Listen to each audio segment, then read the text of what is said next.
Greetings, this is yours truly, Lord Karo, welcome to my domain. Reborn is Izuku Part 2. They took my advice after all.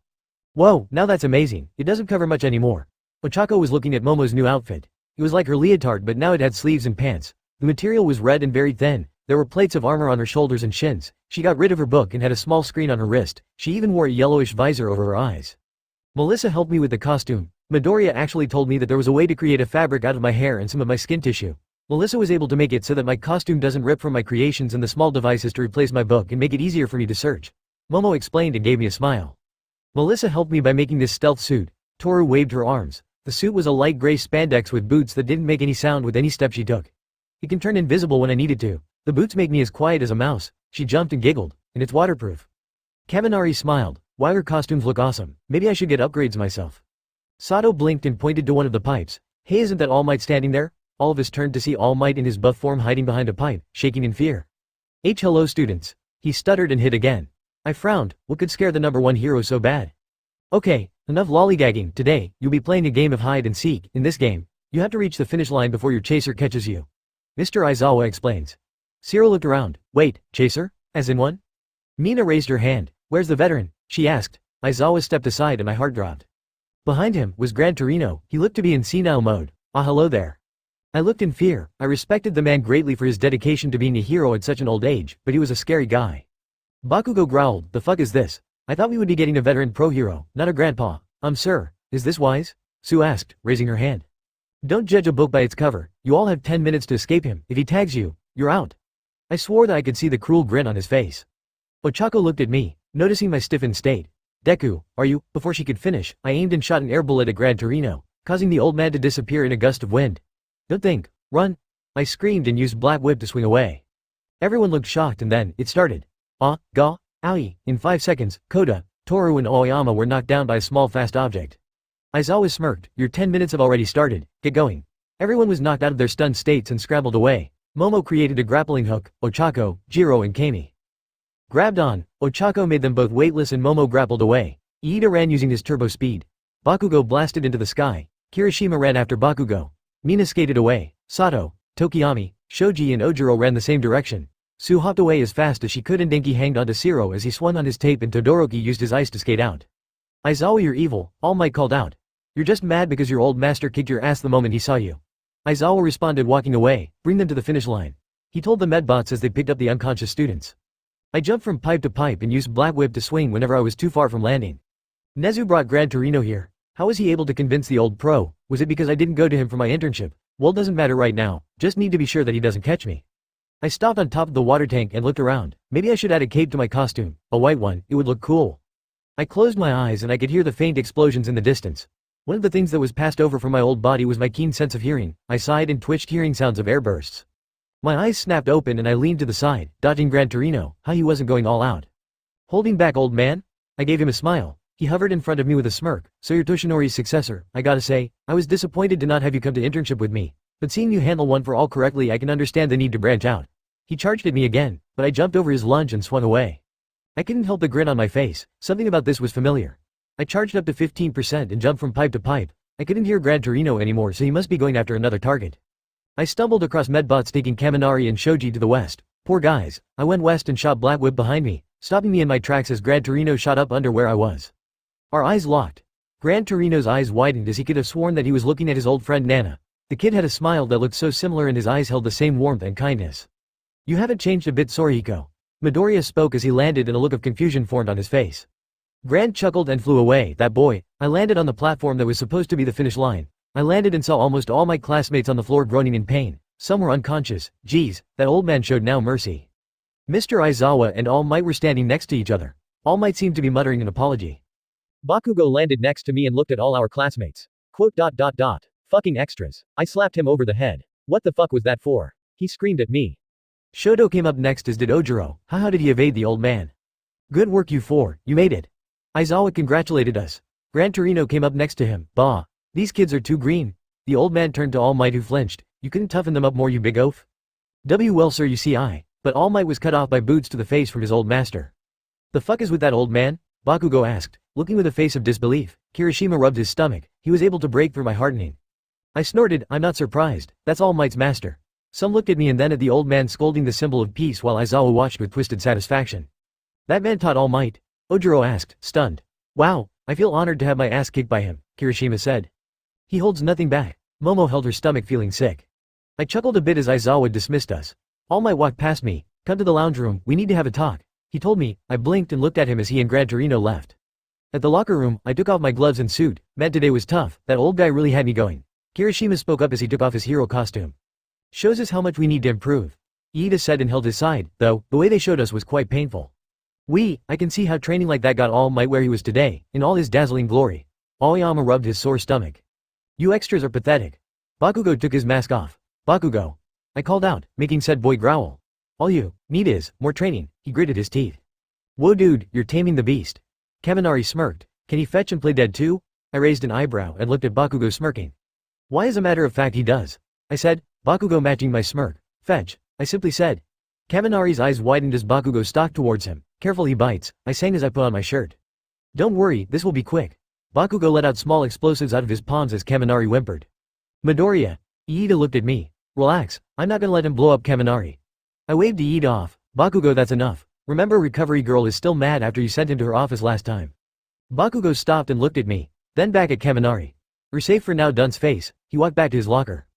Gotta admit, that was kinda funny. Zero commented laughing. I rolled my eyes and then spotted a hole. I sighed and knocked on the wall.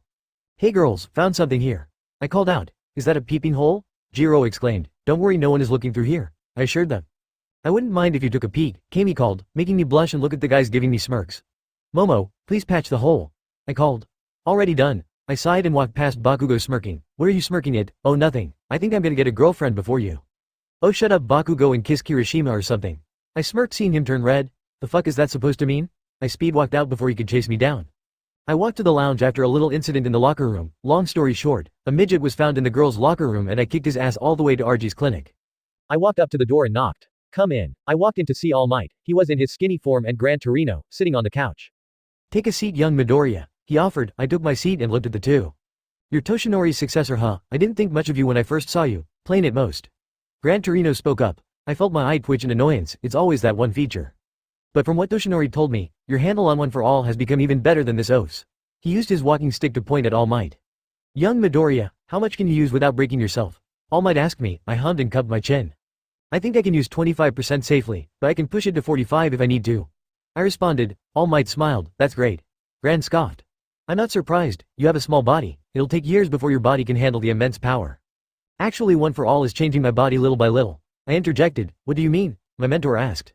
I've used One for All a lot. I kept it one whenever I had the chance, kept it at a safe percentage. I started to notice that my body has become stronger as I keep using it over time.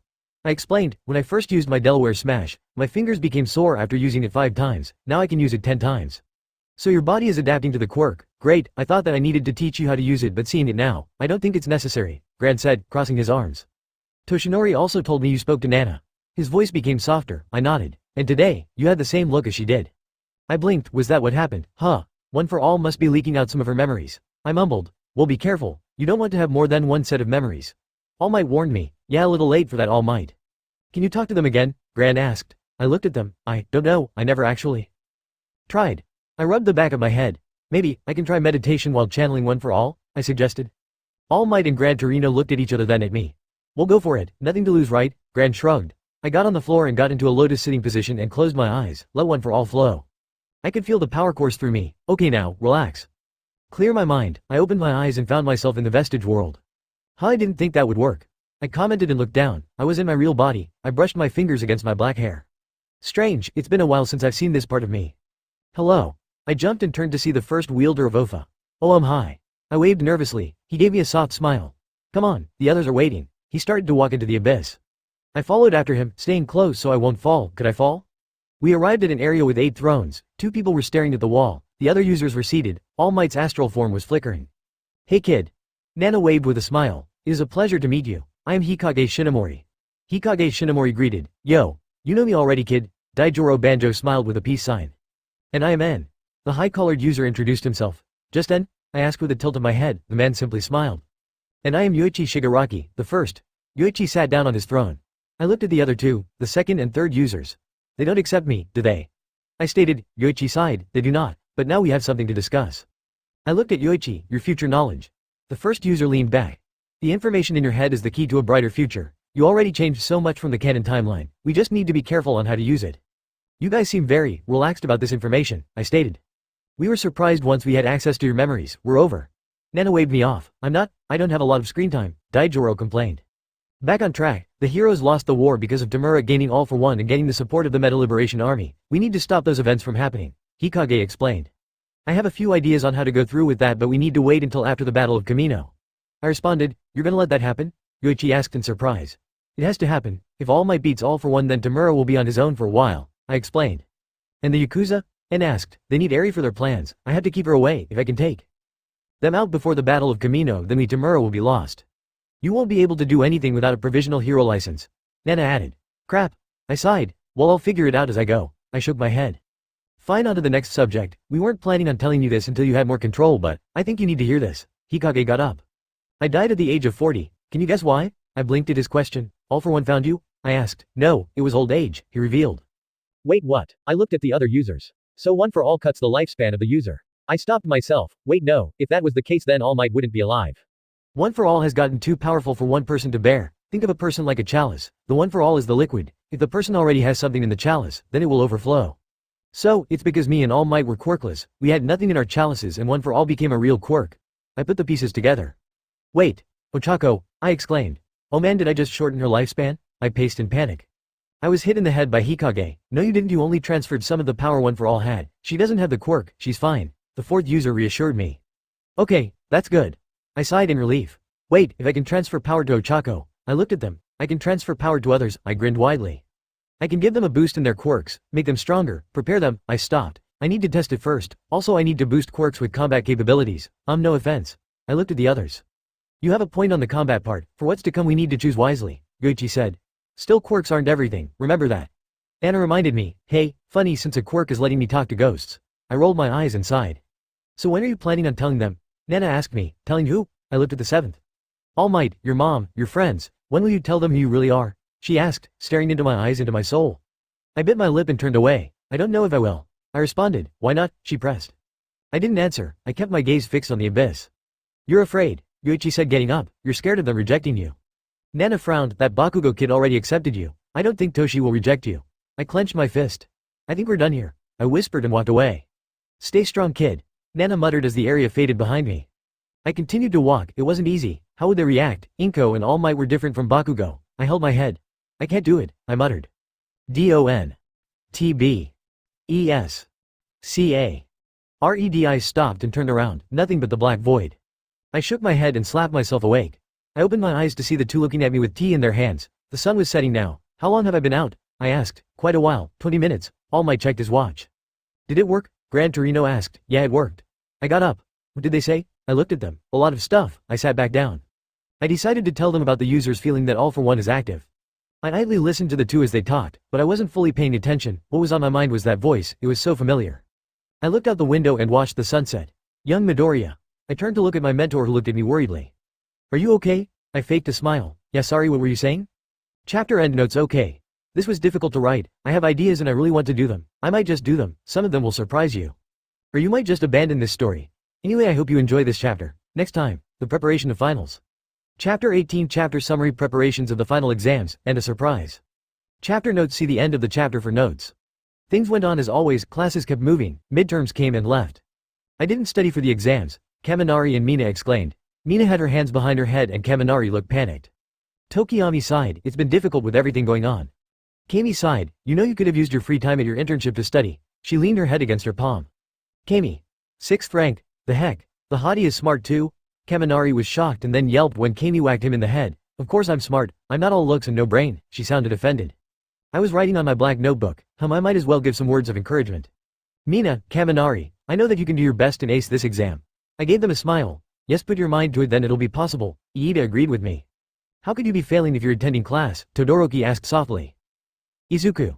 2nd Iida. 3rd, like you two get to talk. You're in the top 3, Kaminari screeched. I sighed a bit. This guy. If you two need help, I'll be happy to tutor you. Momo offered with a smile. I chuckled. Count on Momo to swoop in to save the day. I had a lot of planning to do, but I couldn't do that if I'm flunking my exams. I went back to my seat and put my black notebook away. Midoriya, if it isn't any problem I could use some assistance in tutoring. I turned to look at Momo. Really? Well, I don't know how I can help but sure I'll help. I agreed, smiling, not noticing her smile widening with red cheeks. Ochako and Kami watched with jealousy in their eyes. Momo, could you help me too? Ochako asked quickly. Yeah, me too, I need help on heroic laws. Kami added. I picked up my bag. Text me the time and address, I'll be there. I left to get lunch. I had a craving for tuna. I took a bite of my tuna with a smile. What do you think the practical will be? Ochako asked as she ate some rice. Maybe a mixture of what we learned in heroics, but I'm not so sure, Sue replied.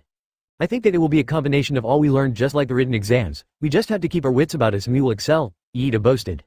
I chuckled. With all this I suddenly felt a presence behind me. I leaned forward before someone tried to hit me in the back of my head. Wow, what amazing reflexes. Monoma mocked as he held his tray with his wine glass. Monoma from Class B, Kami recognized him. I heard that you beat the hero killer. The sports festival wasn't enough, wasn't it? You just had to take the spotlight. It must be getting pretty dangerous, right? His expression turned a bit dark. Geez, this guy was annoying. Thankfully, Kendo dealt with him just fine, by chopping the back of his head. Not funny, didn't you hear what happened to Iida? Sorry about him, Midoriya, he's just jealous of your fame, she told me.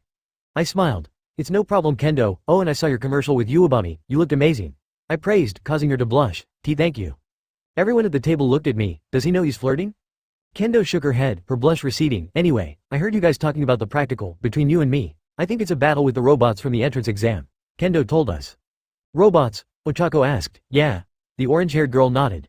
I couldn't help but laugh. Kendo looked at me. Is something funny? She asked. No, just a tip. Don't believe everything you hear also. Do you have your weak points covered? I asked, taking a sip of my water. Kendo blinked. My weak points. Why do you ask? I smiled. Well, let's just say, we're gonna be up against certain opponents that will make it hard for us. I continued to eat. You're hiding, typical of Class A to gag.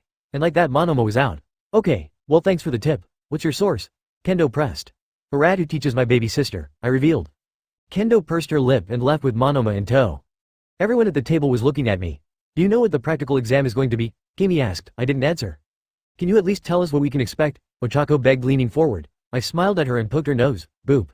Class ended and I walked out of the classroom smiling. It was fun to mess with people. Walking down the stairs spotted Bakugo. We stared at each other for a while and then he turned away. I don't honestly know what our relationship is right now. He avoids me like the plague. In Hero Basics he just blows me off when I try to help. What was with that? Certain times, he goes with my jokes, but that's about it. I sighed. Was this gonna affect who was gonna be paired up with who?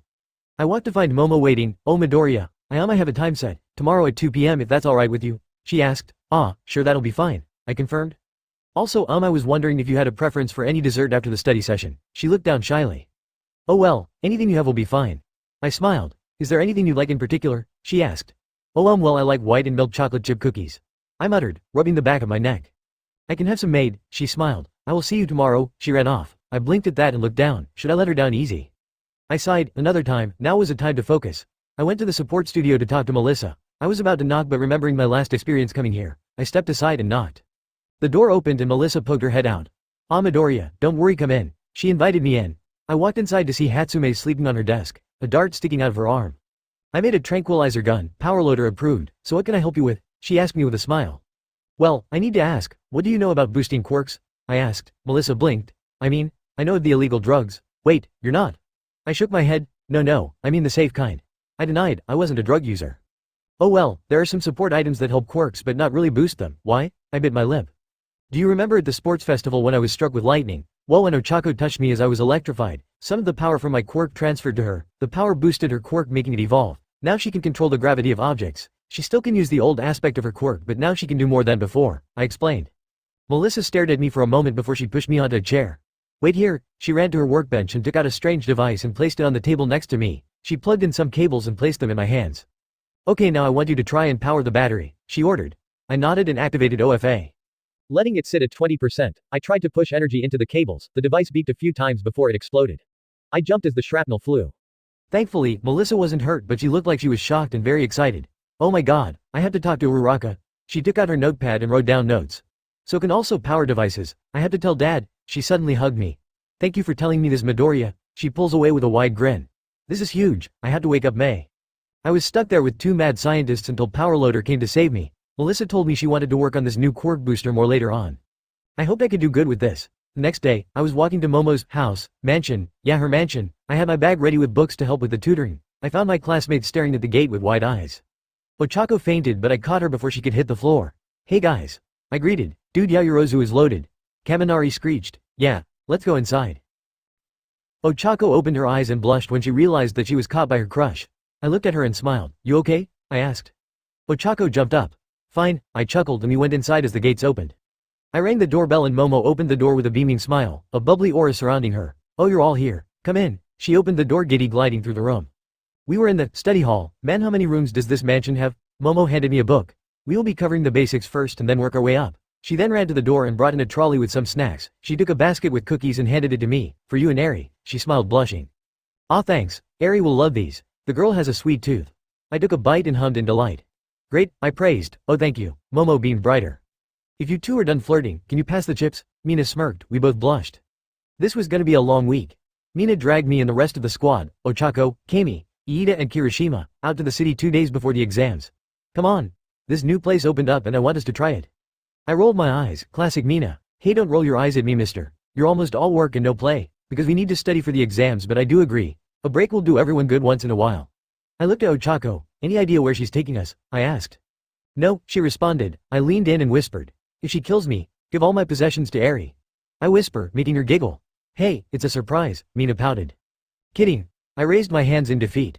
Ah, here we are. Mina ran up to a newly opened ice cream shop. I blinked and looked at the others. Well, at least we get icy treats for a hot sunny day. Iida spoke up as we went inside. Mina was up front looking at the flavors available. Wow, so many. Ochako and Kami ran up next to her, quite enticed by the wide range of flavors. Oh, I'll have strawberry with sprinkles, Ochako ordered. I'll have the Rocky Road, Kami added. Mina hummed. And I'll have the Neapolitan. I looked at the guys. Do all girls have sweet tooths? I asked. Probably. Kirishima shrugged and walked up to see what they had with Iida in tow. I was about to join them but I bumped into someone. Oh, sorry about that. I blinked as I looked down to see pinks and brown eyes looking up at me. The girl was shorter than me, like way shorter. She had pink and brown hair and fair skin. She wore a white cropped wide, broad-tailed jacket with a pink interior, collar, a single pink button and large pink cuffs.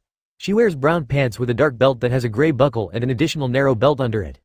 Are you okay? I asked. The girl smirked and nodded. Oh god, I wish I was wrong. Neapolitan simply put her hand on my chest and winked. She turned and walked away with an umbrella in hand.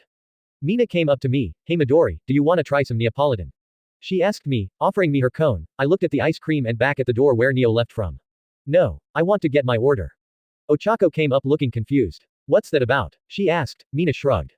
I got myself a caramel ice cream and we left the ice cream shop. I finished my cone still thinking about Neo. How was she here? Did she have a counterpart here? Was she a criminal? Was Roman here? Bro, what's that? Kirishima asked, pointing at my back pocket. What? I checked and took out a card which had Neo's symbol with a phone number. Quote. I took a deep breath and pocketed the number. Nothing, just nothing. I waved them off and we continued to walk. I caught a glimpse of her before she winked and shattered like glass. Why can't things be simple? Chapter end notes. I am not gonna add another fandom, but this is a teaser of what is to come. Not what you think. I would like to see your guesses. Also, if this is rushed, it was because I had the urge to write it all down. Why? Because I am the author. Chapter 19. Chapter summary. Final exams. Some exams won't be shown because they will be the same as in canon. Chapter notes. See the end of the chapter for notes. Today was the day of the finals. The written exam was difficult but thanks to the study sessions, things were relatively easy. I can't say the same about the others though. I was in the locker room, I was the only one there, I had a lot on my mind, but that needed to wait. Now was the time to ace the exam. If things go the way I think they'll go, me and Bakugo need to defeat All Might. I sighed and put on my visor. I looked down at my costume. It hasn't changed much but there isn't much to change, maybe later on. I walked out after pressing the button on the side of my neck, letting my mask snap over my mouth. Game on. I walked up to the line of teachers next to my classmates. I looked at the rest of my classmates. I was here with these amazing future heroes. I felt a small tingle in the back of my head. I rubbed it as Principal Nezu popped out of Aizawa's scarf and started to explain what our exams were gonna be. I looked at Kami. She would most likely be paired up with Shiro against Midnight. Momo and Todoroki will be up against me. Aizawa smirked as he clutched his capture scarf. And Midoriya and Bakugo will be against. Nezu was cut off as All Might landed in front of us. I am here to fight, he announced. I narrowed my eyes and looked at Bakugo, who didn't look too happy to work with me. Now the 10 stages have been set and all teams will begin simultaneously. Aizawa explained. Wait, what? I looked surprised. I thought it was one by one. I guess that things will be different here. The weights were still a factor, at least we had that. The teams and their respective opponents walked to the buses. I walked up to Ochako and smiled. Good luck, I told her, making her nod and smile nervously. Thanks, but I should be the one saying that considering who you're facing. I walked to the bus with Bakugo in tow. All Might got in the driver's seat and I sat next to Bakugo in the back. I leaned in. Any plans? I whispered. The explosive blonde shook his head. Not yet, I sighed. Okay, we need to think of something. I looked at his gauntlets and grenades. How many of those do you have? I asked. All Might looked from the rearview mirror and smiled a bit wider. Momo looked at the gate leading into the small suburban area. Mr. Aizawa already explained and was giving them 10 minutes to plan. Yaoyorozu, do you have a plan? Todoroki asked. Momo looked up. I believe I do. The way to win is to run or defeat our opponent. I think we should run to the exit. If we were to encounter Mr. Aizawa, we need to blind him. I can make stun grenades for us to use to blind him. Once we do, you can use your quirk to attack. Momo explained. Todoroki blinked. And what happens if he is able to capture one of us? He asked. Then we need to free the other. Momo spoke with confidence. She learned from her internship and from Izuku. Brains can't win without some brawn to back it up and vice versa. During her time in the Fat Gum Agency, she learned to create items at a faster rate, but to also not discard them right after using. Everything has value, make sure to use it to its full potential. Todoroki nodded. Okay, I suggest we use our quirks continuously to make sure that Mr. Aizawa is not in range. Agreed. She started to create stun grenades and handed 5 to Todoroki. Hide them, she advised, and created 2 knives in sheaths. In case he uses his capture weapon. She handed him the knife. Todoroki looked at it and wrapped it around his ankle. What about you? He asked. I can handle myself. Momo gave him a look filled with determination. No longer would she be slow. The monochromic boy simply stared at her, impressed with how much she thought ahead. Ochako sighed and watched as Aoyama posed. Aoyama, we need to plan. She called him over, which he did. Do you have a plan? He asked with his usual twinkle. Yeah, 13 will use her quirk to try and trap us, but with my quirk I can probably get her from behind. If you can catch her off guard, I can cuff her. That was a plan Deku would think of, hopefully. Ochako looked at her teammate and blinked as he stared at her with a knowing smile, or just his regular smile. You're thinking of him or you? Aoyama asked. Midoriya. He leaned in. Is it, because you like him? Ochako became redder than a tomato. What? She put her hands on her cheeks and floated away. Kami looked at Zero as they stood in front of the starting gate. Any plan? She asked. Zero shook his head. No, you. No, she sat on the floor. Midnight was the hero she interned with, she knew how that woman's quirk worked. But how could she use her quirk against Midnight's? Kami looked at Zero. Midnight will come for you first. She claimed. Because her quirk works on guys more effectively. Zero asked. Yeah, okay, I think I have something, we just need to be quick. Kami took a deep breath before putting on her mask. Listen close.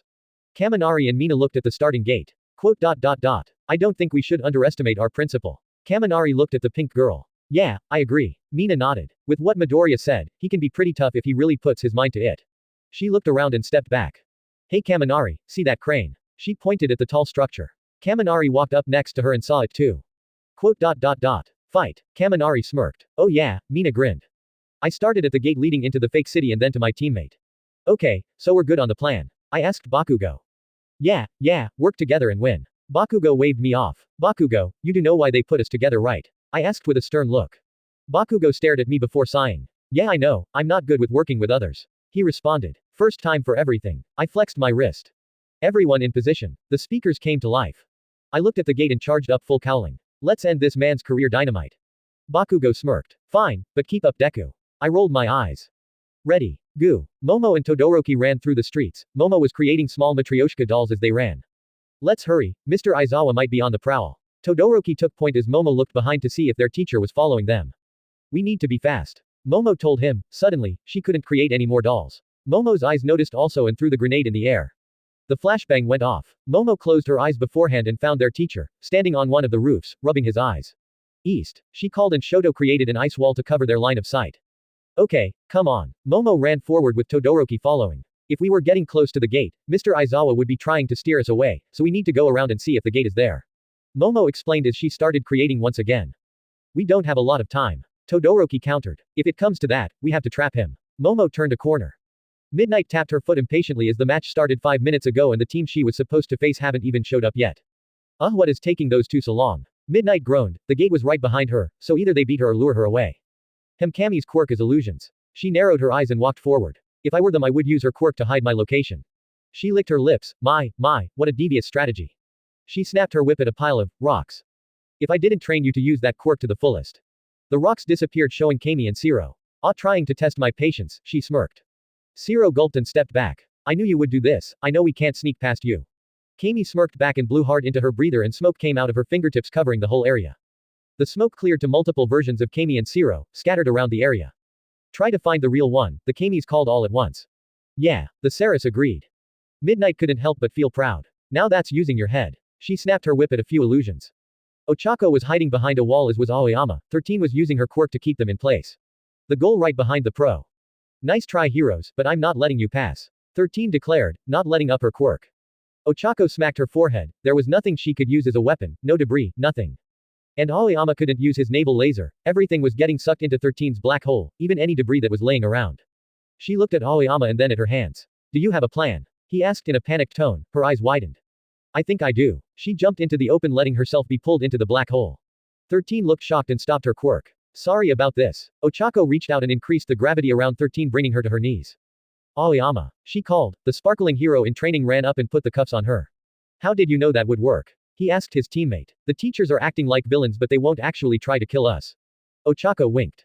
Well, you got me fair and square. 13 sighed and the buzzer came to life. Uraraka and Aoyama have passed. The speakers called. Bakugo and I walked through the city. I looked straight ahead. Get ready. I called out. Just then, a huge wave of wind came our way. I pulled Bakugo behind one of the buildings to provide cover. Who cares about collateral damage? All Might's voice boomed. We stepped out to meet the number one hero. I'm a villain now, heroes, remember that. His gaze got Bakugo to freeze momentarily, but I barely flinched. Stain's aura was similar to this. I smirked. We'll remember that. Just as we blast your ass to hell. Bakugo matched my smirk. Confident are we? All Might dashed towards us with his fist raised. We rolled out of the way just as he passed. All Might grabbed Bakugo's foot and pulled him back. I expanded my shield and leapt towards my mentor. I slammed the shield against his arm, making him free Bakugo. You should have run while you had the chance. He grabbed my shield and tossed me to the wall. Fuck, stronger than I thought. Well, running isn't the way of a hero. I got up and got into my defender's stance. We're gonna win, I declared as I threw a grenade at him. His eyes widened as he covered his face, the explosive stunning him for a moment. Scatter. I used Black Whip to tether up the building behind me. Bakugo blasted away in the opposite direction. All Might smirked. Well, the two of you working together warms my heart, but now it's time for your teacher to school you. All Might jumped after me. Nezu looked around for any movement in the area. Nothing. Well, this won't do it all, will it? He put his paw on a lever. A loud whistle pierced through the air. Principal, glad I found you. How many volts of electricity would it take to reach you and stun you? Kaminari called from the bottom of the crane. Nezu smiled. Why, I'd say just 9,000 volts to reach up here. The principal replied, but I could simply use something rubber to save myself. I did bring a rubber seat to stop that. Kaminari smirked wider. That's okay. I have another idea to take you down. Mina popped up behind Nezu with a smile. Hi, she giggled and put the handcuffs on the small principal. Nezu blinked and smiled. My, what a plan you two made. Mina helped Nezu down the crane. Good work. Kaminari high-fived Mina as the buzzer sounded. Kaminari and Ishido have passed. Midnight continued to snap her whip against the illusions. She growled in anger and decided to hell with it. No more playtime. She ripped the fabric on her arm, letting the aromatic mist fill the area. The illusion didn't waver. Midnight started to run back to the gate, not getting past me.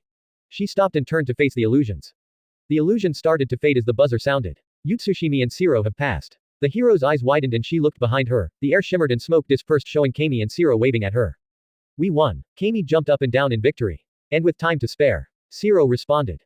Midnight wanted to be upset that she lost but was very proud of her student. She could be an amazing hero one day. Midnight smiled. Great work, Mirage. Momo and Todoroki continued to run in the direction of the gate. Momo was still making small dolls. If I'm correct, the exit should be this way. Momo told her partner. Mr. Aizawa is trying to keep us away from here, so it should be. Shoto reassured her. The underground hero was standing on a rooftop watching his students. At least they're using their heads. Aizawa muttered and used his capture tool to swing to intercept. Momo's quirk stopped working. Todoroki's eyes widened as he took another flash grenade out of his belt, but the capture scarf wrapped around him. Can't fool me twice. Aizawa pulled Todoroki back. Momo stopped and looked at her teacher, who had her partner as a hostage. What are you gonna do now, hero? Her teacher asked, drawing a knife. He wouldn't hurt Todoroki, just trying to get her to surrender. She looked at his feet to see her dolls strewn around his feet. What I need to do? She took out a small detonator and pressed the button before Aizawa could react. Todoroki already shut his eyes and the dolls Momo made exploded in a bright flash. Aizawa screamed and let go of Todoroki, covering his ears and shutting his eyes in pain. The sensory overload was too much. He felt his hands being cuffed together. As he regained his vision, he saw Momo smiling at him with Todoroki next to her. You planned this the whole time? Aizawa accused. Not necessarily. I figured that you would try to go after Todoroki since he had the stun grenades, so I made small ones in the dolls that I made. Momo smiled wider. You fell right into my trap. She gleefully said. Shoto stared at her, not knowing that she had a plan for this. Scary. Aizawa sighed but had a smile on his face as the buzzer sounded. Yaoyorozu and Todoroki have passed. I ran faster, making quick turns and jumps to outrun All Might. A little longer, I thought as I turned and fired some air bullets at All Might. You can't escape young Midoriya. All Might was in front of me in seconds. I charged to overdrive in order to dodge his attack. I gritted my teeth. This attack was only a theory. I hope this works. Deku. Bakugo screamed from above. I smirked and ran to the damaged part of ground beta. I landed and Bakugo landed next to me, panting and full of sweat. All full. I asked, fuck yeah. Bakugo responded as All Might landed a few meters in front of us. If this doesn't work, I'll kick your ass. Bakugo threatened. Get in line. I pushed to 40%, planning something. Like I would allow that. All Might charged at us. I shot out black tendrils and it wrapped around him, trapping him. Titanium binding. I called my new move. All Might's eyes widened at how strong the tendrils were. He couldn't break free. During my internship, I worked on my binding technique. I was able to trap Mirko and she said it was like trying to break through metal. Bakugo blasted into the sky. I leapt into the air following Bakugo and bringing All Might with me. I used my free hand to pull us higher into the sky. I gritted my teeth and smirked. Nuclear. I clapped hard, sending a wave of strong wind towards All Might. Bakugo above me aimed his gauntlets and the 2 grenade safety pins popped off. Finale. Bakugo finished as the gauntlets went off. Boom mmmmmmmmmm. Momo and Todoroki just entered Recovery Girl's tent. Inside were Uraraka and Aoyama, Mina and Kaminari, Shiro and Kami, Jiro and Koda, Shoji and Toru, Ojiro and Iida and Su and Tokiyami. Oh, everyone finished? Momo asked, surprised. Yeah, Kirishima and Sato failed. Uraraka stated. And Midoriya and Bakugo are still fighting. Mina called them over, pointing at the screen. Momo watched Midoriya weave through the city, avoiding All Might but not going for the exit. What's Bakugo doing? Todoroki asked as Bakugo was shown running around, using minimal explosives as possible. Momo stared for a moment, wondering what they were planning. Whoa, they're close to the gate. Kaminari pointed it out. Bakugo and Midoriya were standing in the middle of the street with All Might standing before them. They should run, All Might is too powerful. Tokiyami stated. I don't think Bakugo's pride will allow that. Shoji responded. They're both smirking. Su pointed out. Whoa, they're pulling All Might into the sky. Shiro looked amazed as Midoriya was holding All Might so tightly with Black Whip. I have a bad feeling about this. Recovery Girl grumbled. Soon the feed was cut in the ground. Shook violently, causing most of the students to hang onto something, or fall on the floor. What the fuck was that? Kaminari panicked. Kiro, I think that was Bakugo, Su said, stunned from the amount of force that needed to make the ground shake. I think Bakugo was working up sweat for his gauntlets, but it wouldn't be enough for something like this. Kami rubbed her behind as she fell on her ass from the earthquake. Momo furrowed her brow. Quote. Midoriya can create high winds. She looked at the static, that, plus the explosives. Kaminari gulped. Major burns, I wouldn't want to be on the receiving end of that attack.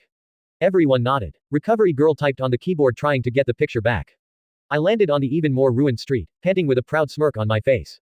Bakugo slowed his fall with small explosives. Fuck, that was painful. He rolled his shoulders. But fucking worth it. His smirk was wider than mine. In front of us was All Might, his costume burnt and in cuffs, but his face was mostly fine and had a wide grin. Congratulations, you two. All Might boomed, you have bested me. I chuckled. That was awesome. I grinned at Bakugo. The explosive user looked at it for a moment before chuckling himself. Yeah, it was. Also nuclear finale. He asked. Do you have any better ideas for a name? I asked, crossing my arms before flinching and uncrossing them. They felt sore. Very sore. Nah, it's fine. He waved me off before flinching himself. Quote. I think we need to see Recovery Girl. I said as the buzzer sounded. Midoriya and Bakugo have passed. Chapter end notes. So here is the final exams. The romance will start after they move in together. I have been getting comments about it ever since I kept adding pairings. I will work on it, but it will take time for all of them to come into fruition. Also, am I correct about the attack? I have tried googling it, but no avail, so I'll just leave it because I think it's cool. Hope you enjoyed the chapter. Hope you guys are excited for the movie. It will be in a separate book, so after it ends we'll continue in this book. Chapter 20. Chapter notes. See the end of the chapter for notes. It was the night after the exam. Eri was sleeping on the bed. I was on my desk with the lamplight on, writing down ideas on how to help Eri achieve a normal life, but it was all coming to a halt when Overhaul came into the picture. I needed to get rid of him. That monster had no place in this angel's life. I scratched my head and then got an idea, a plan to get rid of Overhaul before summer's end, hopefully. I scribbled down my plan and started to giggle maniacally. I knew that as a hero in training I was supposed to be the shining light of the next generation, but right now, Overhaul was gonna get dunked on. But this plan had so many flaws. Something bad could happen, something horrible, but I want to make sure that Eri could live a normal life without Overdutch looking for her. Gritting my teeth, how can I make this work? I looked up. Why haven't I thought of it before? Of course it was so simple. That's why I came to you, the one who has the secret of the universe in his back pocket, one of the smartest beings in all of Japan. I ask you this favor, not for my sake but for my baby sister. I sat across Nezu, who stared at me blankly. I see why you came to me and why you think I can help with this plan, but to clarify, I do not have the secrets of the universe in my back pocket. I sweat drop at this. Sir, I have it in the left drawer of this desk. Right next to my plans of total world domination. It's quite interesting. There was silence for a long pause between us. I was scared that I was making a deal with the devil. So you want Toga to sneak into the Shihasaikai, steal evidence that can put them in jail so Eri can go to a normal school and make friends. Nezu leaned in. Yes. I nodded. And what makes you think she will agree to this? It's for Eri. I said simply. Quote dot dot dot. I see your point. He took out his phone to call midnight. After 30 minutes, Himiko came in wearing her casual schoolgirl uniform. You called for me. She sat next to me and smiled. Oh hi Izu. Toga, me and Nezu have an important mission for you. I interrupted her. Her gaze became hard. Using me as a soldier against evil, I thought you weren't like that. We're not, we want you to infiltrate the Shihasaikai and gather evidence of their crimes, enough to put them away. Nezu explained. And why should I do that? Toga, Eri is being targeted by them. I revealed, her eyes widened and she growled. Toga met Eri during her lessons with Nezu and was completely in love with the girl. When do I start? Nezu and I smirked. We have a plan all set up, hopefully you can be finished before summer's end. Nezu explained. Let's get started. I grinned. I was able to convince Nezu to keep it a secret, but I knew that the police won't just take the evidence unless it's from a reliable source. I was back in the classroom with the rest of Class A. Kirishima, Sato and Iida were upset because they failed the exam. Don't worry guys, I don't think you're gonna be excluded from summer camp. I tried to assure them. Yes, it could be Mr. Aizawa's ruses. Momo interjected. You two are correct. Aizawa walked in. You won't be excluded from summer camp, but you will be working extra hard to make up for the exam. He glared at the three. All in all, I'm proud that most of you were able to pass with good grades. Aizawa continued and brought out brochures for the summer camp. Passing them along, Mr. Aizawa started to walk to the door. Enjoy your time before summer camp. Wait, that was it. Mr. Aizawa left right after. Wow, he must have been tired. Everyone looked over the brochure and Toru stood up with a cheer. Oh, let's go shopping. Yeah, we can get what we need before camp. Kaminari got up as well. I'll pass, I need to go visit my mother. Todoroki excused himself. We can all meet up in the shopping mall at Kiyoshi Ward. Mina suggested. I simply left thinking of a plan to avoid Shigaraki. But why can't I come with you? Eri stomped her foot pouting. I was going through my closet trying to pick out something good to wear. I wanted to go on my own and keep her safe but, I couldn't say no to her when she got pouty. Eri, I really think that you should stay here. I tried to convince her but she sniffed. Do you not want to spend time with me? She whimpered, oh no, and no Eri. I walked over hugging her. I love spending time with you. I assured her. You can come, I said after thinking about it for a few minutes. Eri looked at me and smiled with tears still in her eyes. I wiped them off. Let's get you something to wear.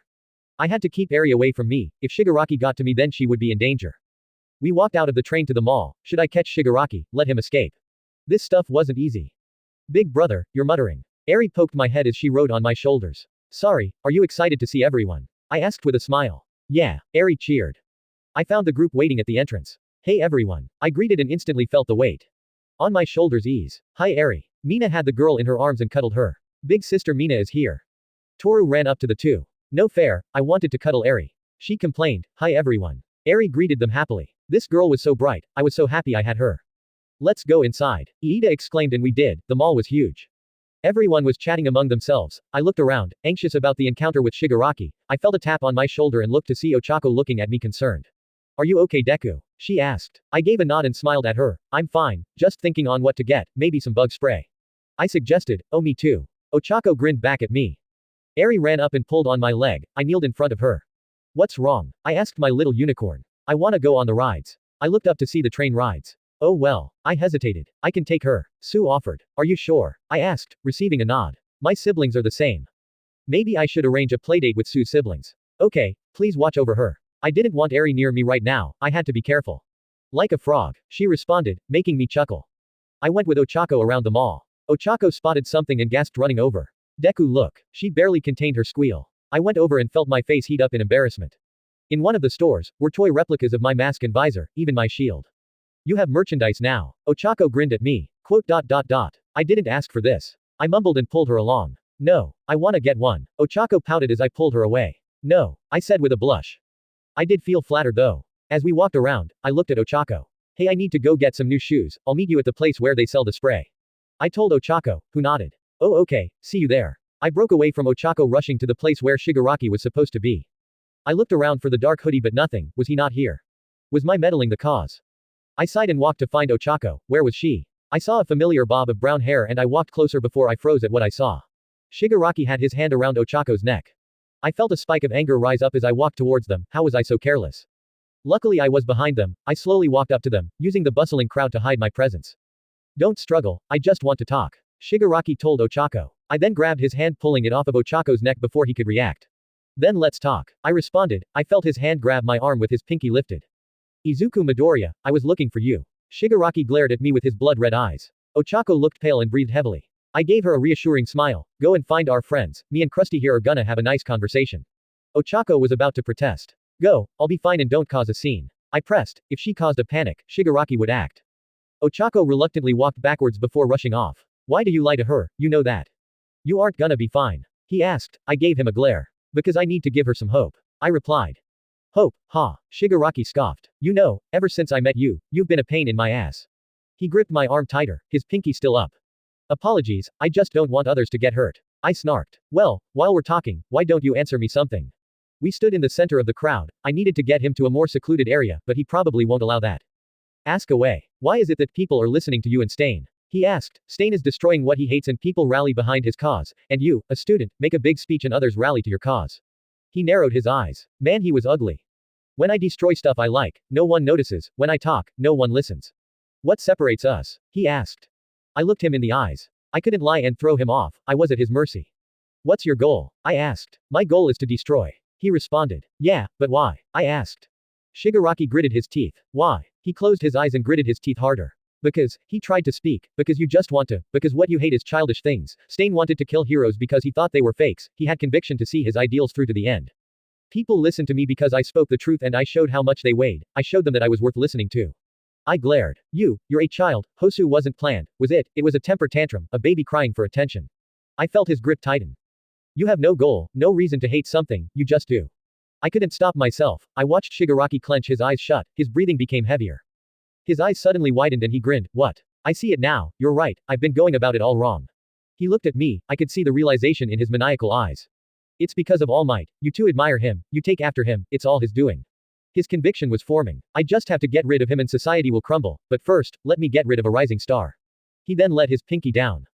Ochako ran as fast as she could. She called the police after she got out of eyesight with Shigaraki and Deku. Oh, please be okay. She found her Iida with Momo, Kaminari, Sue, Eri and Kami. Guys. She ran up to them, panting. Uraraka, what's wrong? Iida asked. I met Shigaraki. She told them. He's here. Kami asked, shocked. Wait, then how did you? Kaminari looked confused. Deku found us and he's occupying him. I called the police but we need to help. Ochako responded in a panic. Midoriya is with the villain. Momo asked, her face morphed into one of horror and worry. Izuku. Eri looked scared and squirmed in Sue's arms. Is he okay? She asked, tearing up. Asui, stay here with Kami, Kaminari with me, Uraraka, lead the way. Momo ordered and Eri struggled. I want to come. Eri cried but they left.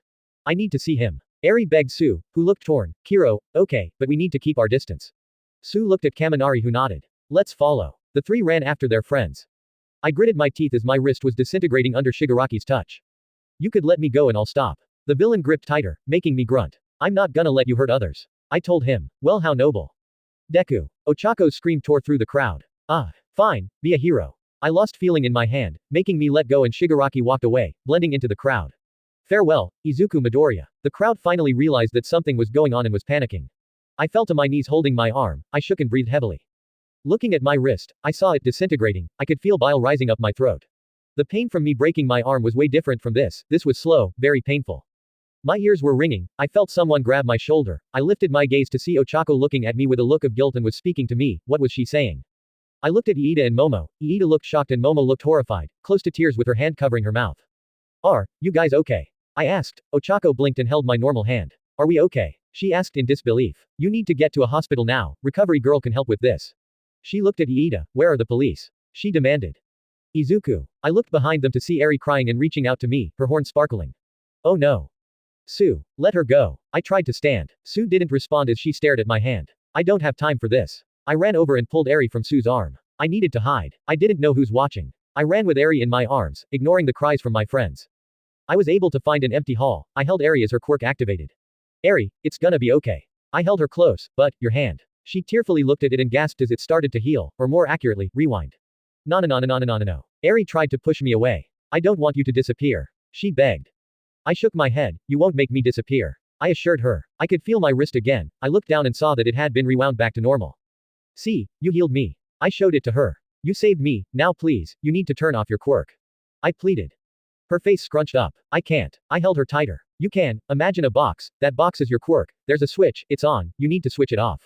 I could feel my body becoming cold. I activated OFA to 50% and moved my leg slightly. It cracked and healed. Eri closed her eyes imagining what I told her. Her horn stopped sparkling and she fell limp in my arms. I turned off OFA and cuddled her. Eri was starting to heat up. I looked to see her asleep. My friends arrived just minutes after. Deku, are you okay? Ochako kneeled next to me. Midoriya, your wrist. Iida looked at my healed wrist in surprise. I looked at Ochako and then the rest of my friends. I'll explain another time, just know that you can't tell anyone about Eri's quirk. I told them with authority in my voice. They all agreed and I got up holding Eri close. I need to make a call. I sighed. Nezu needed to know as well as All Might. I was sitting in a lounge with Eri sleeping on my lap. She was exhausted after using her quirk after so long. I already gave my statement on Shigaraki, but I left out the part about him nearly decaying my hand. Tsukauchi came in with All Might, in his skinny form and Nezu in tow. Young Midoriya, it's good to see you okay. All Might smiled at me. I gave him a shaky smile. Yeah, thanks to Eri. I looked at Nezu, her quirk activated. I said.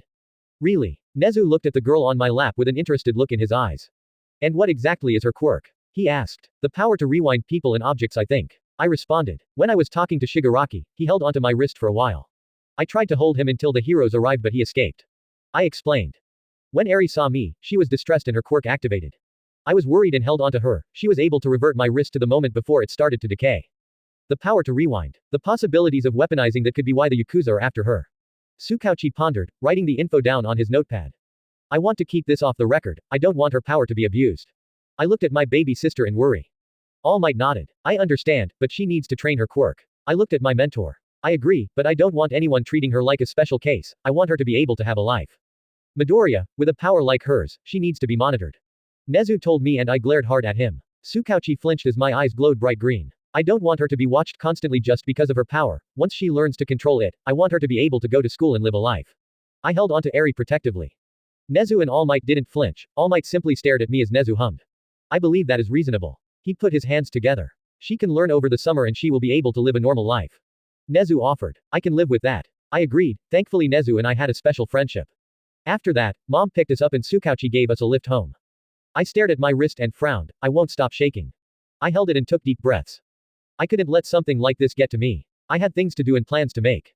Eri sat on her big brother's bed. Big brother was out talking to mommy. Eri rubbed her horn and winced, remembering all the times her quirk got her into trouble. But that changed when she met her big brother who saved her. He took her into his kind and loving arms, gave her a place to stay and a new family. She couldn't remember her old one and honestly she didn't want to. After big brother took her in, she started to learn from Mr. Nezu, who taught her a lot of stuff. It was boring at first but big brother said it was important to learn. Then she watched him in a festival. There were lots of people, they were so loud and she felt so small. But she watched as her big brother won the festival, like he promised her, he never broke a promise. The biggest promise was when he said he would protect her, he even showed her his sparkles, they were pretty. Big brother kept her safe and she found a reason to smile. Her smile made him smile and she loved it when he smiled. He would also hold her and she loved being held, he was warm and kind. She hated it when he went away, but he told her that he had to go to school to learn if he wanted to be a hero. What was a hero? She remembered asking her big brother this. Well, a hero is someone who saves and protects people, like when I saved you. He told her with his warm smile. Someone who saves people, like how he saved her. Big brother left for a week after that, she missed him a lot, then she saw him on TV, he was fighting a bad guy. He started to talk and Eri couldn't help but admire how he saved his friend from the villain, he looked so powerful and invincible. She wanted to be like that. Then today happened, her big brother was hurt by a villain, he wasn't invincible, she didn't want to lose him. She hated her quirk, it hurt people, or so she thought. Big brother took her into his kind arms, her quirk was on, the damage went away, he helped her turn her quirk off. She trusted him and when he said that her quirk saved him, she believed him. She got off the bed and went through the shopping bag that sat on the floor. She took out a toy replica of her big brother's mask and visor that Sue bought for her. Eri put it on, she felt strong, like her big brother. A hero saves others. She whispered and made her decision. She wanted to be a hero just like her big brother. So I talked to my dad. I listened to Melissa over the phone, I was in my room with mom doing Eri's hair in the other room. He's inviting you to Island for the expo and to check out the booster I told him about. Melissa sounded excited. That's great, wait, I have tickets to go there already, I said, remembering in the original timeline when Bakugo won, he was able to go. Oh, because of winning the sports festival. Melissa realized also. Ah, I think I can hand them to one of my friends, give them a chance to see. I would give them to Bakugo, just as a gift. Well, I think you made someone's day, I know I did when I invited May to come with me. Melissa sighed in annoyance. Oh, she must be jumping off the walls. I chuckled. She was. Anyway, you, me, Uncle Might and May will be taking the same plane. She explained. Oh, wait, how will he hide? I asked. He'll stay in the cockpit, the plane works on autopilot mostly, so I could just say that Uncle Might is flying.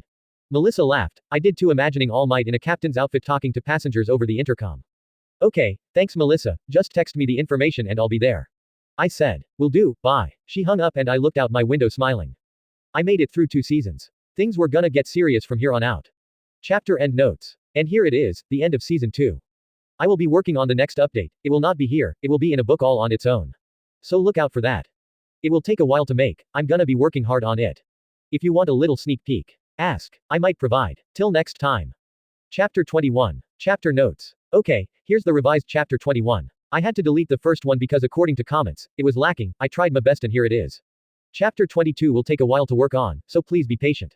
Also, just in case there is anyone who can draw, please draw Izuku teaching Eri how to swim. I wanna see. It's been a week and a half since we returned from my island. I was at home with Eri coloring on my bed as I was on my desk texting my friends about our plans before we went to summer camp 2 weeks later. Acid Queen, come on guys. We need to do something fun. Ice Prince, why is this my name? Rocky, don't question it, and we just got back from my island. Mina, I think that's enough. Acid Queen, no I mean only for all of Class A. Creative Queen, I agree, and how do I change my name? Engine, a class activity will do us good, we will be working hard at the training camp. Transparent, how about a pool party? Madam Mystery, yeah, I have a bunch of swimsuits I wanna try. Deku, how about a beach party? Dagoba Beach is a perfect spot and close to my place. Acid Queen, you didn't tell me you live near a beach. Deku, it never came up. Acid Queen, it's decided, beach party at Dagoba this Saturday. Froppy, can I bring my siblings? Deku, sure, I'll bring Eri. It'll be nice for her to meet kids her age. Gravity Girl, Cutie Pie. Creative Queen, someone must provide food and drinks. Transparent, I can get us drinks. Creative Queen, okay, I suggest we all bring some food to the party. Chargebolt, I'll get pizza. Deku, I can bring some of my mom's famous pork katsudon. Blasty, hard pass. Rocky, come on Bakubro. Deku, I'll ask mom to make her spicy chicken. Blasty, fine. Acid Queen, gasp. Bakugo being persuaded by food. Blasty, screw you Pinky. Deku's mom makes the best spicy chicken. Rocky, now that I gotta try. Deku, I wouldn't if you like being alive. Ice Prince, I'll be able to make it. Engine, as will I. Deku, okay, gotta go. My phone started to ring, I looked at the caller ID and saw that it was Nezu. I answered the call immediately. Hello, Midoriya, I have good news, please come to my office at your earliest convenience. Nezu spoke through the speaker. Sure thing, I got up, I'll be there in an hour. I hung up the phone. I was already dressed thankfully. Eri, I'm going for a bit, be good. I looked at my little sister. Okay, big brother. She smiled at me, I patted her head and left my room. Mom, I'm going out. I called out, putting on my shoes. Stay safe. Inko called back. I left the house and made my way to the train station. I entered UA with my student ID and made my way up to Nezu's office. I knocked on the door as I arrived. Come in. I entered the room, inside was Nezu and Mr. Aizawa. Midoriya, it's good to see you again. Our guest hasn't arrived yet. No worries, that gives us time to talk about your request. I sat down in front of him, letting him continue. So you want to use your quirk to enhance your classmates' quirks and have them train with their new abilities in the training camp. Nezu put his paws together. Aizawa sighed a bit. Yeah, while I was in Island, Melissa's dad told me that my quirk's power was too wild without me controlling it, it wouldn't be good, so we decided that the power should stay within me. I explained, the idea of making a booster for heroes was scratched, but maybe it was for the best, who knows who could get their hands on it. Nezu nodded. Your quirk is a dangerous one, so it is for the best. As for your request, I can see that you want to help, and from what I saw with Uraraka, it will give them a wider range of abilities. Aizawa told me, I approve, you can use your quirk to boost the quirks of your classmates so they can train with it during the training camp, but only the ones we have approved. I understand, I'll be ruling out the mutant types because, well, I imagined Ojiro sprouting another tail if I boosted his quirk. I don't know what happens if I boost a mutant type. I said with a nervous smile. That's something we can test another time. Nezu nodded. Oh, I already have a list on whose quirks I should boost. I took out my small notebook. Let's see it. Mr. Aizawa looked like he wanted to get this over with. I placed the notebook on Nezu's desk. I already boosted Todoroki's quirk, he will need to train with his fireside extensively. I explained as I showed them the details. So he can now use his fire and ice on both sides of his body. Aizawa looked a bit pleased. It took away a weakness, but according to your notes, he doesn't have complete control. We can work on that, the next one. Nezu asked as I flipped the page. Kami, I theorize that if I boost her quirk, she can create solid illusions, giving her more versatility. I explained. She'll have to learn how to focus under stressful situations. Aizawa wondered aloud. I flipped to the next page. Hagakuri, she can't turn off her quirk. I started. And you think that if you enhance her quirk, she'll have better control? Nezu asked. And I hope it'll make her visible again. I explained. Light refraction, I don't see how you can move up from that. Aizawa was rubbing his chin in thought. I decided to go to the next person. Next up is Kaminari. I showed them the page on the electric user. I already gave him pointers on how to use his quirk better, but if I can boost his quirk, he could have better control and maybe increase his limit. I explained. I approve. Aizawa nodded. I smiled and turned to the next page. Tokiyami. The tired man asked. His quirk interests me, sure it seems like a quirk that can't be pushed further but there is something that I thought of that made me want to add him. I showed them a sketch. This could eliminate his close combat weakness if it works. Nezu smiled. Fine, Aizawa sighed as I closed my notebook. That's all I have for now. I said putting it away. I hope this doesn't backfire, Aizawa drawled. There was a knock on the door. Right on time, come in. Nezu chimed. Toga came in with a wide grin. Heya, I smiled. It's good to see you again. I was glad to see Toga in a good place. Oh Izu, guess what, I made a friend. Toga bounced on her heels. Really who? I asked, confused. Come on in. My heart dropped as I saw Neapolitan walking in, she waved as well and gave me a wink. Two stabby girls. Match made in heaven, or was it hell? Ms. Neapolitan, it's nice to finally meet you. I looked at Nezu in shock. You know about her? I asked. Yes, Ms. Toga told me about her and that Ms. Neo wants to join our little villain reformation program. Aizawa stared at Neo with a cautious look. We met. I said, staring at Neo, who pouted and made a phone gesture. Look, sorry I didn't call but I was busy, I twiddled my fingers. Neo crossed her arms. As amusing as this is, I believe it's time to get down to business. Nezu spoke up from behind his desk. Yeah, so what happened? I asked Toga who sat down next to me. Well, after I infiltrated the Yakuza, I started to do a lot of snooping, I had to earn the big boss's trust, a guy named Overhaul, neat freak. Toga frowned. He was very angry most of the time, and spent a lot of his resources looking for Eri. I was able to keep them away from you and Eri by leaving false leads. Then I met Neo. She was just joining in and found me out. She's very good at stealth, I told her that I was gonna bring them down and she wanted in.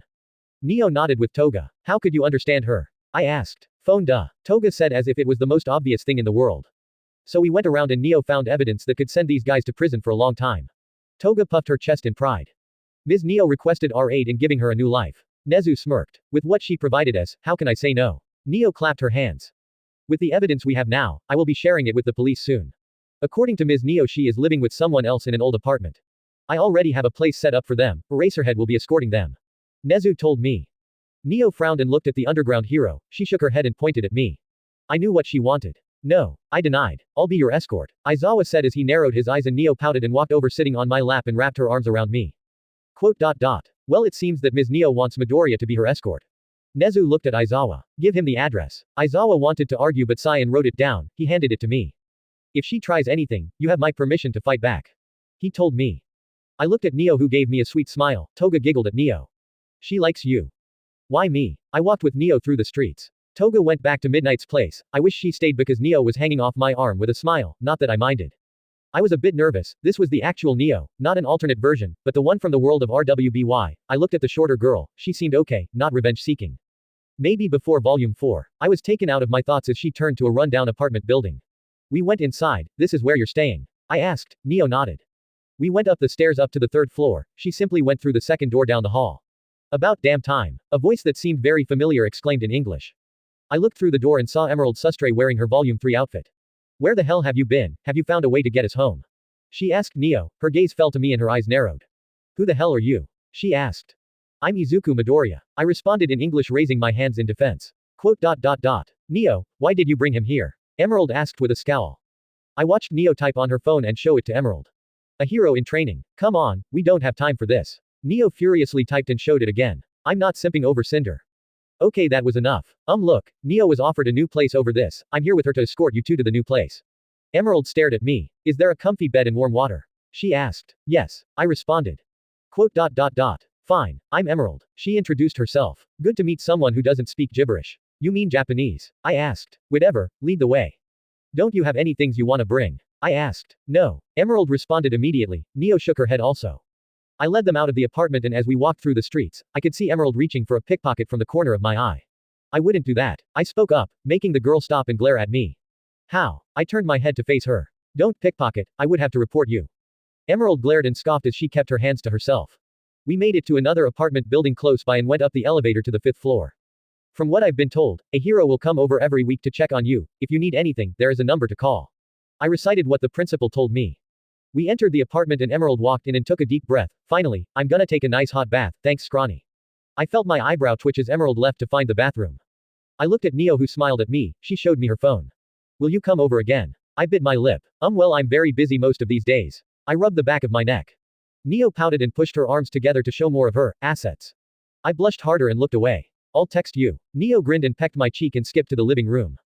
I sighed as I left. In every fanfiction I read that had Neo, it presented her as a girl who knew what she wanted and went for it, dangerous and sexy. Why was Neo interested in me, and what exactly were they doing when they were brought here? Maybe I'll ask another time. A few days later, Mom, Eri and I were watching TV. I got a message from Nezu, asking me to check the news. I took the remote and flipped the channel. I couldn't stop the grin forming on my face as it showed heroes taking the Shihasaikai to prison. Mom was surprised to see that the Yakuza who had Eri being arrested, and Eri was shocked. She saw Kaichisaki being taken away as he screamed and howled in protest. I would have broken the guy's arms first, but this was better. Eri hugged me, I held her close and smiled. No one was gonna hurt her anymore. Mom joined the hug. I don't have to be scared anymore. Eri muttered softly. No you don't, sweetie. Mom smiled at Eri. I talked to Nezu thanking him for his help. I also asked if he could find a place for Eri to go to school. Nezu already found a place for Eri to go. An elementary school that was close to Ua. She would finally have a chance to live a normal life. That was something I was happy for. I also visited Neo and Emerald in their new home. Apparently, Emerald is staying inside of the apartment because she doesn't know a shred of Japanese. I offered to teach her, but all I got was a glare. With those two being here, it added a lot more to my plate. Maybe I could persuade Emerald to join the good side. I understood that she had a bad life and clung to Cinder because she saved Emerald when she was younger. Wow, almost like Shigaraki and All for One. Well, it was gonna take a while to convince her. But if things were easy, All for One would have been in prison by now. I was walking to Dagoba Beach wearing a shirt and my swimming trunks. In my hand was a bag of containers with food Mom made, and I had a duffel bag with spare clothes slung on my shoulder. Eri was next to me holding my free hand. She wore a simple dress to cover her swimsuit and sandals. I was happy to spend time with my friends after being in the MCU for almost a month. We couldn't go to the pool, but the beach was a much better option. We arrived and I saw a large beach tent with a big table and some of my classmates there. There they are. I told Eri, who seemed nervous as she looked at the beach. Ah, Midoriya and Eri. Momo greeted, and she wore a simple shirt and shorts. It's good to see you. I responded with a smile. Hello. Eri's expression brightened as she hugged Momo's legs, which I could tell melted the girl's heart. Wow, even now she's adorable. Jiro said as she was sitting down next to Kaminari. Hey, Jiro, hey Kaminari. I greeted with a smile. I looked out the tent and saw Sato coming over with 2 bags. Hey big guy. I grinned as I helped him with the bag. Sweets. I asked the muscular teen. Yeah, can't have a barbecue without dessert. Sato grinned at me. True, but don't let Eri have any sweets until later, it'll spoil her appetite. I told him, got it, I'll hide these. He took the bags away. The others will be delayed. Momo said as she stared at her phone. I nodded and looked around. Where did you get the tent? I asked the rich girl. Momo blushed. I asked my parents if I could use it. It was sitting in my attic for a while.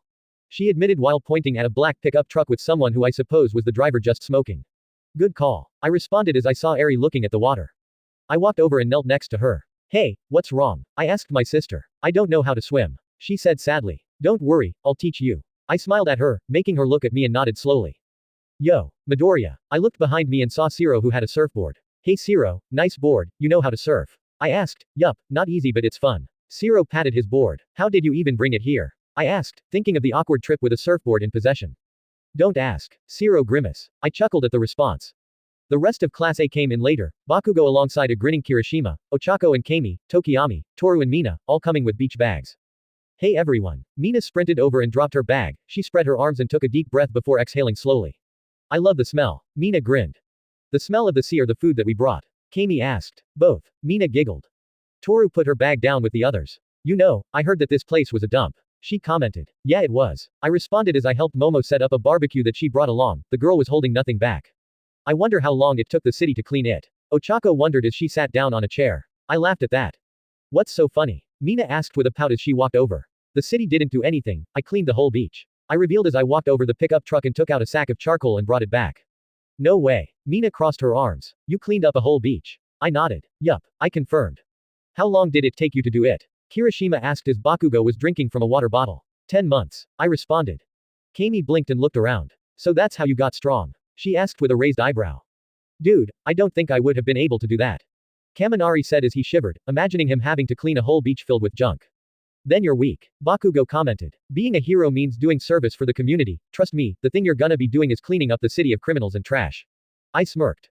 Well, I don't have much problem with it. I had to do a lot of community service in my internship. Kirishima thought back to his time with Fourth Kind. Hey guys. I looked at the source of the voice and Sue coming over her siblings, a brother and sister, both younger. Koda was coming up behind them waving with a smile. Eri looked at them curiously. Sue looked at her sister and nudged her. Satsuki, if I remember correctly, walked to Eri and introduced herself. I smiled as the two were starting to talk. It's nice to see Eri socializing with kids her age. I said to Sue, who nodded. I agree, Satsuki needed a new friend. We looked to the brother, Samadare, who was just wandering around, seeming to be out of place. Kiro, he's always been shy, even if he says he's not, I'll go give him a push. Sue walked to her brother. Bakugo walked over. Oi. He handed me a can of soda which I took. Thanks. I opened the can and took a sip. Our relationship has been getting better. Now we're equals instead of rivals. Well, we were still rivals, but now we didn't have to be at each other's throat all the time. Aoyama, Shoji and Iida arrived next. Apologies for the lateness. I missed my train and had to wait for the next one. Iida did his normal arm chopping motions. Don't worry. Mina waved Iida off as Shoto came into the tent. Hey Todoroki. I wrapped an arm around his shoulder.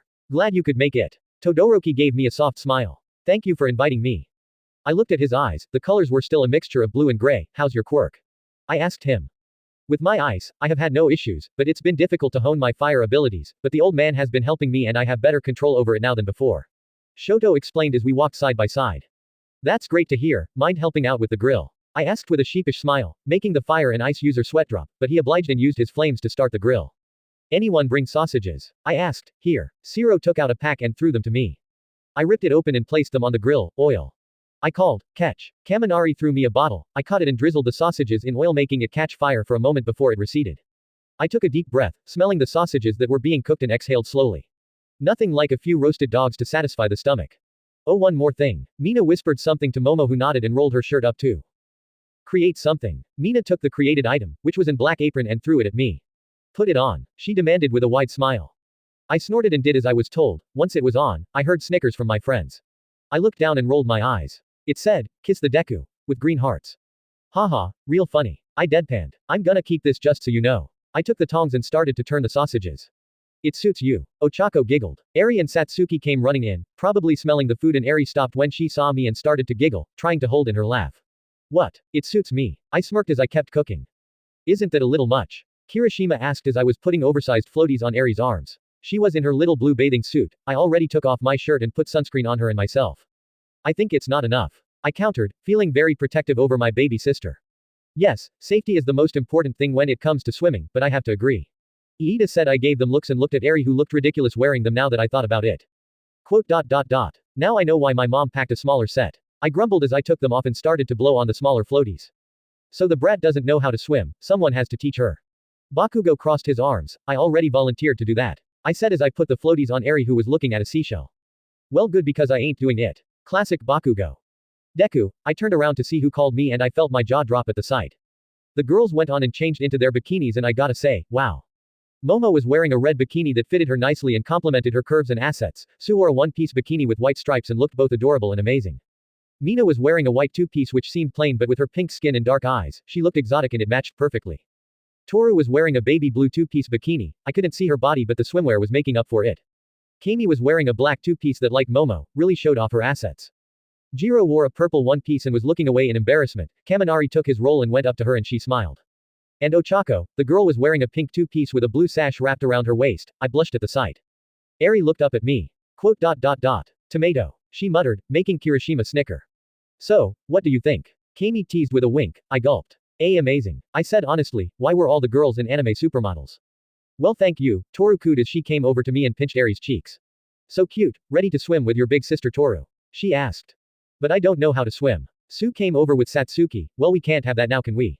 Sue said, we'll help teach you. Toru picked up Eri and ran to the water. I got up and ran after them with Satsuki running behind me and Sue shaking her head as she followed, Iida running after us about being careful while blowing on a whistle like a lifeguard. Kirishima and Bakugo watched with smirks. Does he realize? The redhead asked. Nah. Bakugo responded while smirking wider. Should we tell him? Iida asked, adjusting his glasses. Bakugo shook his head again. Nope. Kaminari watched as the girls were sitting close to the water on beach towels. Shiro. Yeah. Shiro looked at the eclectic user. Out of all the girls, who do you think is the hottest? Kaminari asked. Well, out of all the girls, if we're talking the hottest, it's a tie between Kami and Yaomomo. Shiro rubbed his chin. True. Hey Kirishima. The redhead who was passing by turned his attention to Kaminari. Out of all the girls in our class, who's the hottest? Kirishima raised an eyebrow. Well, Mina. He shrugged and walked away to join Bakugo, who was drinking a soda. So who do you think is the hottest? Shiro asked Kaminari, who was about to answer but looked conflicted as he looked at Jiro, who was relaxing with Momo and Ochako. No comment on that one. Kaminari hugged his knees. So, are you thinking of asking one of them out? Kaminari asked, to which Shiro shook his head. Nope. Why not? Shiro simply pointed at Izuku, who was holding Eri over the water as she kicked with Toru, Sue and her little sister close by, watching. Fair. Kaminari did notice that most of the girls were looking at Midoriya in a certain way. He was glad that he helped him score Jiro. Quote. Hey, do you think that Kirishima has a thing for Bakugo? Zero asked, what, why do you think that? Kaminari looked at Zero confused. Think about it, I don't think he looks at girls that way, he's glued to the hip with Bakugo. Kaminari stared at the pair as Kirishima was laughing while Bakugo was smirking.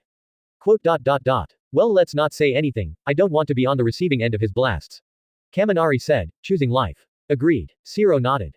It's okay, sweetie, you got it. I stood in the water as Eri was trying to swim. Don't swallow the, I was cut off by Eri spitting out the sea water. Water. I chuckled as I waddled over and picked Eri up.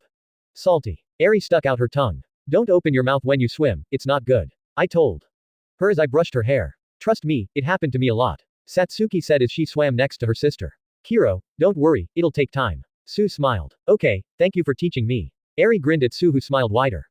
You're welcome. She nodded. I wanna try again. Eri declared. Okay, putting you down. I slowly placed her in the water and watched her swim to Sue and Satsuki with Toru cheering her on. After a while, Eri got tired and went back to the beach to play with her new friend.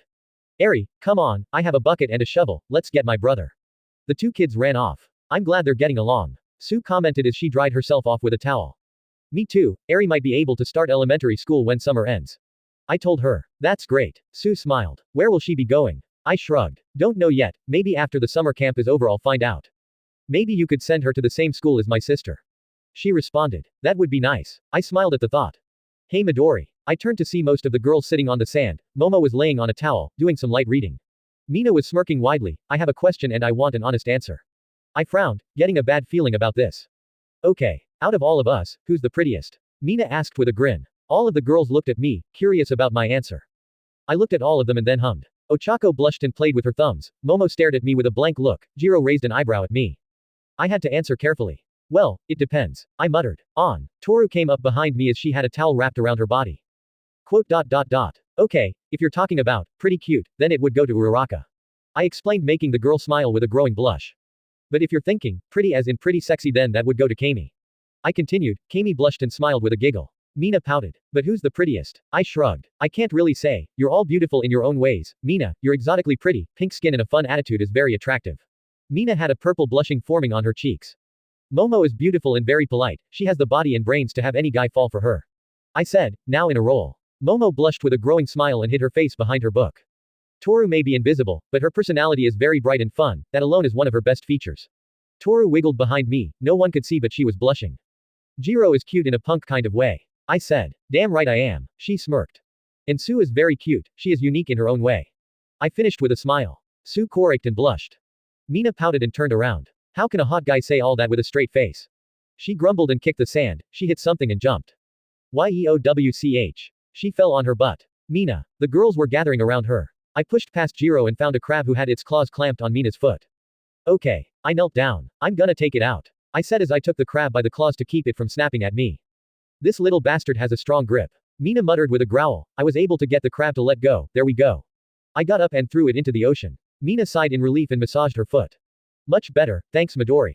She smiled and tried to get up but winced. Oh dear, it broke the skin. Momo frowned as Mina's foot was bleeding. Let's get her back into the tent. I said, now worried about the girl. As I picked Mina up, her blush came back in full force. Jiro, check if we have bandages, if not, Momo can make them. I took Mina back to the tent and sat her on the bench. Jiro handed me some bandages and some rubbing alcohol that Momo provided. Oh, this is gonna sting. Mina frowned. Just for a bit, I assured her as I poured some of the alcohol on her wound, making her hiss. I wrapped the bandage around her foot. And done, we should make sure that there are no more crabs around. I said, getting up. Ah, we all looked out the tent to see crabs clinging to Kaminari's legs and swimming trunks as he tried to get them off. I looked at Kota. Can you I pointed at Kaminari. Kota nodded and ran to help his friend. I'll help the idiot. Jiro sighed and followed Kota. Mina still had a blush on her face as she looked at the ground. Are you okay? Toru asked. Yeah, his body is so hard, Mina whispered the last part. What? Nothing. After helping Kaminari and making sure there were no more crabs around, I was helping myself to the food.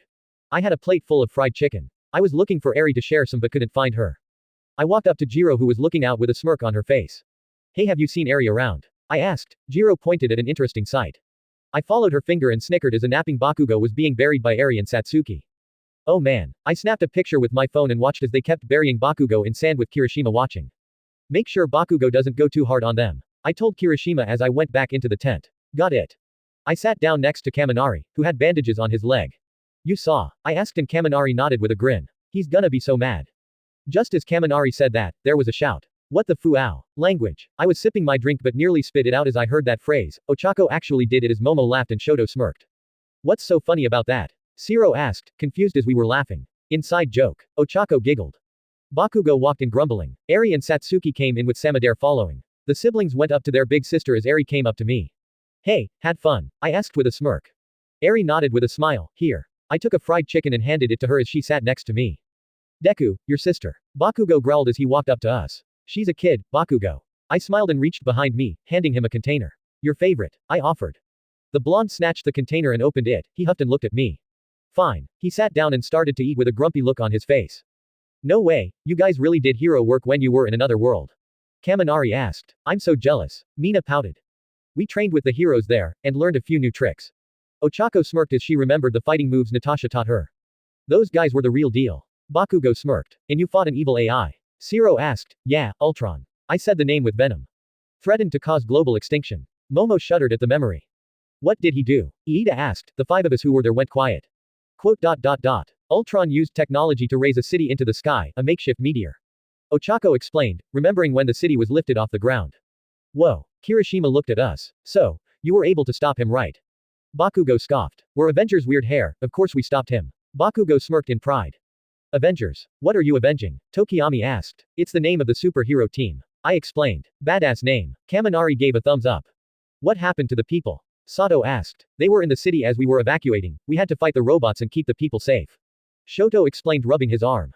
Hey, and Cap gave us a pep talk that was inspiring. Ochako looked at me. Deku, do your impression, show them. I wanted to protest but I stopped and sighed. Fine. I cleared my throat. The rest of us have one job. Tear these things apart. You get hurt, hurt them back. If you get killed, walk it off. I said in my best Captain America voice. Whoa, that sounds so manly. Kirishima looked in awe. How can you walk off death? Tokiyami asked.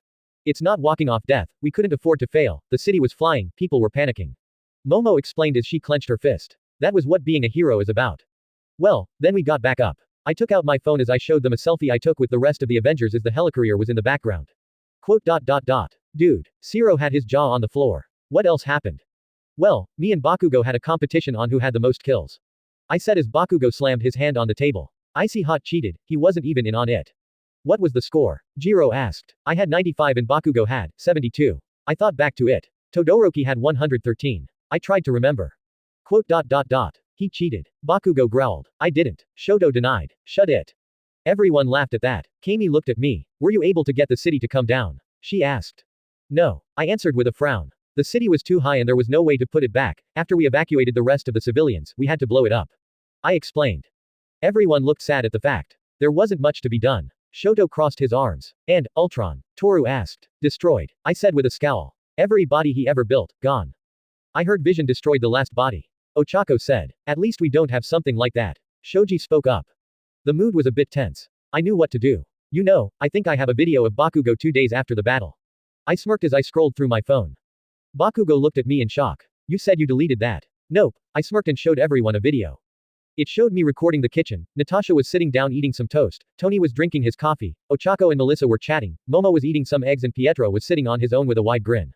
Just then, Bakugo walked in. He was wearing pink Hello Kitty pajamas and had makeup on with his hair done with purple bows. Tony looked over and nearly snorted out the coffee. Pietro was holding in his laughter. What? Bakugo growled as Momo looked away trying to hide her laughter. Ochako and Melissa didn't care as they burst out laughing. What? Bakugo took out his phone and saw his reflection. WHO did this. Pietro broke out howling in laughter. Bakugo saw the camera and marched towards it. The recording was cut there. Everyone was laughing or in the more reserved case, smirking as Bakugo fumed. Get over here Deku. Bakugo got up and chased me as I ran through the beach laughing. It was a joke. A joke. I laughed as I ran from the angry Pomeranian. The rest of Class 1A watched with laughter and smiles as I was chased. This was a family, one I needed to protect. Sitting on a barstool, Tamura looked at laid out pictures of villains. Now I have enough allies in my party. The villain smirked. Kurogiri was wiping a shot glass. These are the best villains we could gather. The mist spoke. Yes, not just regular thugs. The voice on the TV spoke. Be careful with this batch, Tamura, they aren't just NPCs, all for one spoke. I understand, they're players who level up, they have their own goals. Tamura took out 2 pictures from his pocket. For once, I'm handing out the quests. He laid them down to show Bakugo and Midoriya. The picture of Midoriya was marked with a red X. I want Midoriya alive, Tamura. All for one spoke. I would like to speak to him. Tamura looked at the TV. Why? He asked. Because of his quirk, Tamura, it intrigues me. Tamura stared at the TV. Okay. He looked at the photos. Now it's time to plan. All for one cut the feed with his successor. Sir, why does the boy's quirk intrigue you? The doctor asked. Because it is evolving, I can feel my little brother residing and I recognize those whips anywhere. AFO smiled widely. A quirk with that much power, I was gonna wait until Tamura was strong enough but now I think it's time to meet my little brother once again. Chapter 22. Chapter Summary. The start of summer camp. Chapter Notes. See the end of the chapter for notes. I was packing my duffel bag for summer camp. I just needed a few clothes and bathroom necessities. I also packed bug spray in case. I went through my closet to see if there was something I was forgetting. Izuku. I turned to see my mom coming through the door looking worried. I can't find Eri anywhere, have you seen her? I frowned at that. No I have, and, I stopped as my eyes fell on a spare duffel bag with something, or someone inside. Mom followed my gaze and stared at the bag before sighing in relief as she realized where the little girl was hiding. I went over and unzipped the bag to find Eri curled up in it. She looked up with her wide ruby red eyes. She could fit in a bag, why was it that everything this girl did was cute? Eri, what are you doing? I asked as the girl sat up from the bag. I wanna go with you. Eri claimed. I shook my head as I picked her up and placed her on the bed and zipped up my already packed bag. Well, you can't, you need to stay here with mom, this is a training trip for my class. I said, patting her head. Eri pouted. Why can't I come? I sighed. Eri, there won't be much to do there, I'll be busy with training and very tired once I'm done. I explained to her. There was also the fact that the League of Villains might try to kidnap Bakugo and bring harm, I don't want her in the middle of that. But I wanna go with you. Eri stomped her foot on the bed and was about to fall but I caught her. Eri, look I promise, after the training camp, I'll play with you all day until school starts. I sat down and placed her on my lap. Pinky promise. Eri raised her pinky. I smiled and wrapped my pinky around hers. Pinky promise. I promised. I took my bag and looked at my shield that was leaning against the wall. Melissa allowed me to keep it, I had permission from Nezu to bring it with me to the camp and Aizawa gave me the green light. I took the circular shield and placed it in a bag and left my room with Eri behind me. Inko was waiting for me by the door. There's a car waiting. Please be safe. Inko begged as she held my hand. I smiled and kissed her forehead. I'll do my best mom, but you know stuff like this will help me get stronger. I gave her a hug. Oh I know sweetie but I worry. I chuckled. Things will be alright. I didn't want to lie, but I had to. I looked at Eri. Take care of mom okay? Eri nodded. I will. I smiled and got up taking my bags. I'm off. I put the bags in the car and got in the back seat, Snipe was driving. I looked out the window at the two I considered family. I swallowed the lump on my throat as Snipe drove us away. I was waiting by the buses as the rest of my classmates arrived. I watched as Class A and B arrived. I looked at the students in Class B. I took out my small notebook and was thinking of how enhancing their quirks would work. Some of their quirks are mutant and I wasn't sure how it would affect them. I frowned and snapped the book shut, putting it back in my pocket. I've been waiting for this summer camp all summer, Deku. I leaned back as Ochako was right in my face. I smiled. Me too. Hope you have everything you need. I put my hands in my pockets. Mina and Kaminari were cheering for camp. I chuckled at their antics. I heard some of Class 1A are taking extra courses. Does that mean that they actually failed the final exams? That must be so embarrassing especially since you're supposed to be so much better than us, you all must be wallowing in shame. Monoma was cut off by a karate chop to the neck from Kendo. Sorry about him. Kendo apologized with a nervous laugh. Oh no worries. I waved her off. It's nice to see everyone out of the sports festival. I grinned and looked at the other members of Class B. Nice to see you too Midoriya. Setsuna smirked. I see why Kendo doesn't, but Kendo covered the green-haired girl's mouth with a blush. We should get on the bus. She dragged Setsuna and Monoma into the bus. What was that about? I asked with a raised eyebrow. Ochako growled as she had more competition. Must be the nerves, everyone on the bus. I told my classmates as I entered the bus. The bus ride was very loud. I was glad I brought an MP3 player with me so I could listen to songs as we went through the mountains. I stared out the window. I could feel one for all steering inside me. I hadn't spoken to the previous users in a while. I closed my eyes, I had to think of that later. We finally stopped. I put my MP3 player in my pocket and got out with the rest of my classmates. What a weird rest stop. Kirishima muttered as he looked around. I saw the black car parked on the edge of the cliff. Where's Class B? Kaminari asked. Hey Eraser, long time no see. A woman called out behind him. We all turned to see who it was. Rock on with these sparkling gazes. The woman in a red cat-like costume started. Stingingly. Cute and cat-like. A second woman in a similar outfit but in light blue continued. We're the wild pussycats. The two women posed with a kid behind them. I stared at the two for a moment, Mandalay and Pixie Bob. I smiled a bit, my gaze moved to the kid behind them wearing a red horned cap. Koda. Oh I remember them, they're a rescue team of 4 that started around 12 years ago. Kirishima was cut off by Pixie Bob who covered his face with her cat gloves. I'm 18 at heart. The woman had a manic grin on her face. I started to sniff the air. I smell something. I muttered. Kami who was next to me turned to look at me. What is it? She asked. I smell a midlife crisis. I whispered. Kami slowly nodded. You know, I smelled it too. She responded with a smirk. This whole area here is our territory. Mandalay spoke up and pointed at a mountain in the distance. Your lodging is at the foot of that mountain over there. Wait, then why did we stop here? Ochako asked, now feeling nervous about the whole situation. Let's get back on the bus, shall we? Zero started to back up, as did the rest of the class. It's 9:30 a.m. right now, I'm thinking, around noon the earliest. Mandalay smirked with a dangerous glint in her eyes. I couldn't help but smirk. Is that so? I asked. My classmates made a run for the bus. Sorry kids, the training has already begun, Aizawa said in a non-apologetic tone. I, on the other hand, ran to the ledge and jumped into the forest. Bonsai. I fell as I heard a loud crash as my classmates were forced off the ledge. I pushed off the cliff and jumped off a branch to slow my fall and landed on my feet. This is private territory, so feel free to use your quirks. Mandalay shouted at us. You have 3 hours to make it to the facility on foot. Mandalay turned and saw Aizawa walking to the ledge with the vibranium shield. What's that? Mandalay asked in confusion. Support item requested by Midoriya. Aizawa answered and threw the shield off the cliff. Midoriya, heads up. What's so special about it? Pixie Bob asked with a tilt of her head. More than you think, Aizawa responded with a tired tone. I brushed myself and helped Kami up. Come on guys, you need to work on a better landing strategy. I laughed, then I heard Aizawa call from above. Midoriya, heads up. I looked up and saw my shield falling down the cliff. I used Black Whip to catch it and bring it to me. At least I can use this. I smiled as I put the shield on my arm. They let you bring that? Bakugo asked with a growl. I requested it, I don't think they would have allowed you to bring your gauntlets though. I responded. You gotta make it through the beast forest. Mandalay called from above. I turned and looked at the forest. Danger sense flaring. Guys, stay vigilant, I'm sensing danger. I advised as I walked forward. How many? Momo made 2 pistols, how close? Todoroki asked as he ignited his palms. So far, 4, and how close? Brace. I jumped back as a beast made of stone came through the trees and tried to squash me. This is not a real beast, it's a product of Pixie Bob's quirk, it's made of stone. I shouted as I used FC to throw the shield and it broke through the beast. I landed and caught the shield as it bounced back to me.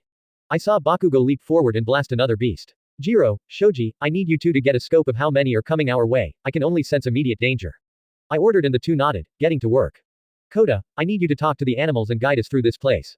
I looked at the rocky student. We got more coming in all directions. Jiro called out. The forest is too dense for me to get a clear number. Shoji added as he scanned the area with his quirk. Okay then, let's get to it, Class A. I charged into the fray with my friends behind me. I used my shield plus super strength to bash through the rock monsters. I dodged one and watched as bullets tore through its head. I looked to see Momo with an assault rifle. Was it legal here? I shook my head and jumped back as danger senses flared once again. A rock monster tried to crush me and I threw my shield once again. It tore through the beast and embedded itself into a tree. I landed and let loose a 30% sweeping kick, sending a couple of smaller beasts flying.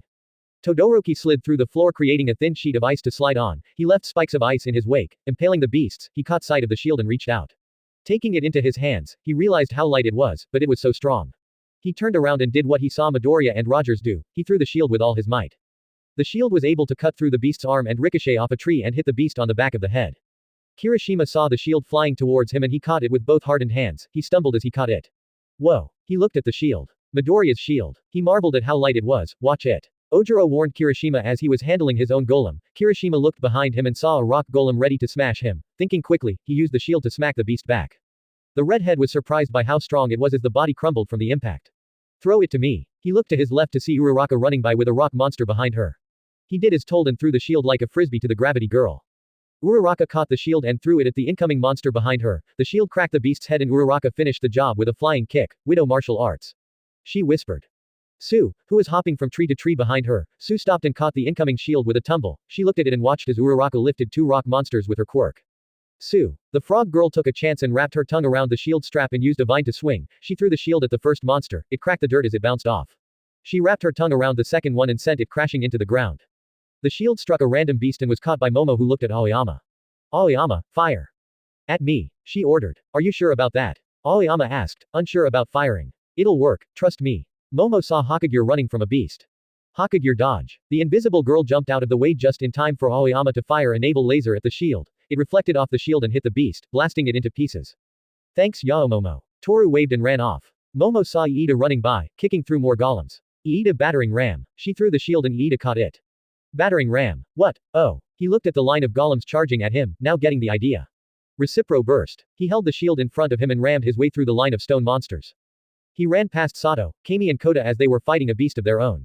He found Tokiyami jumping away from a golem. I'm coming. He charged forward and got in front of Tokiyami as the golem struck the shield.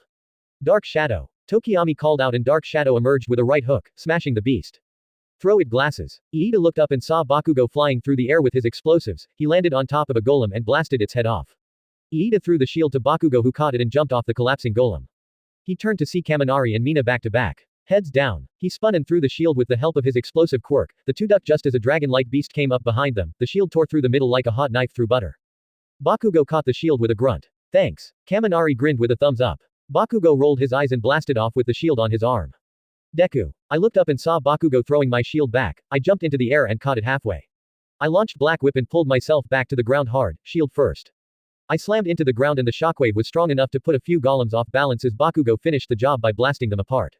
Shoji, how far are we? I asked as I walked up to him. The dirt monsters stopped coming, giving us some breathing room.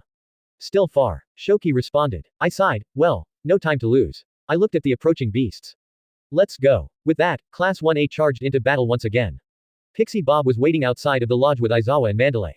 Koda was waiting. It was currently 2:42 in the afternoon. They're here, Pixie announced, surprising the others. Already? Mandalay asked, walking up to her partner. Class A emerged from the forest, exhausted. I had my shield on my arm. Said arm was sore to the point it felt like it was about to fall off. I gave a tired grin. So, how was that? I asked. 5 hours. I'm impressed that you all managed to make it through that so quickly. Pixie Bob smirked, looking at Bakugo, Iida, Todoroki and I. Especially you four. No hesitation. You will be perfect heroes someday. I call dibs. Pixie Bob started to mark us. Knock it off. Stop. Quit it. Our protests were ignored as Pixie Bob continued her marking. The girls looked on with jealous looks. Is she always like that? Aizawa asked Mandalay. No, she's worried about her age. Mandalay looked embarrassed. Speaking of age, I was cut off by a big gloved hand on my face. I'm 18 at heart. I shivered at Pixie Bob's tone. Who's the kid? I pointed at Koda. At least I hoped I was pointing at him. Oh, that's Koda. He's my nephew. Mandalay looked over to the boy. Koda, come and introduce yourself. I walked up to him and leaned down to offer my hand with a smile. I'm Izuku Midoriya. It's nice too. I intercepted his punch. Now that's not nice. I said, my face turned from a smile into a frown. Koda growled and pulled his hand away and stomped off. I don't need to be nice to a bunch of hero wannabes. Koda snarled. Koda. Mandalay sighed as the kid went inside. I'm sorry about him. She apologized and I waved her off. It's okay. I looked at the door. Izuku helped him with his faith in heroes during the invasion of the training camp. Something I needed to worry about later. After unpacking our bags, we made our way to the canteen and what we saw were tables filled with food. I watched my classmates scramble to get to their seats. I took my seat between Kami and Bakugo.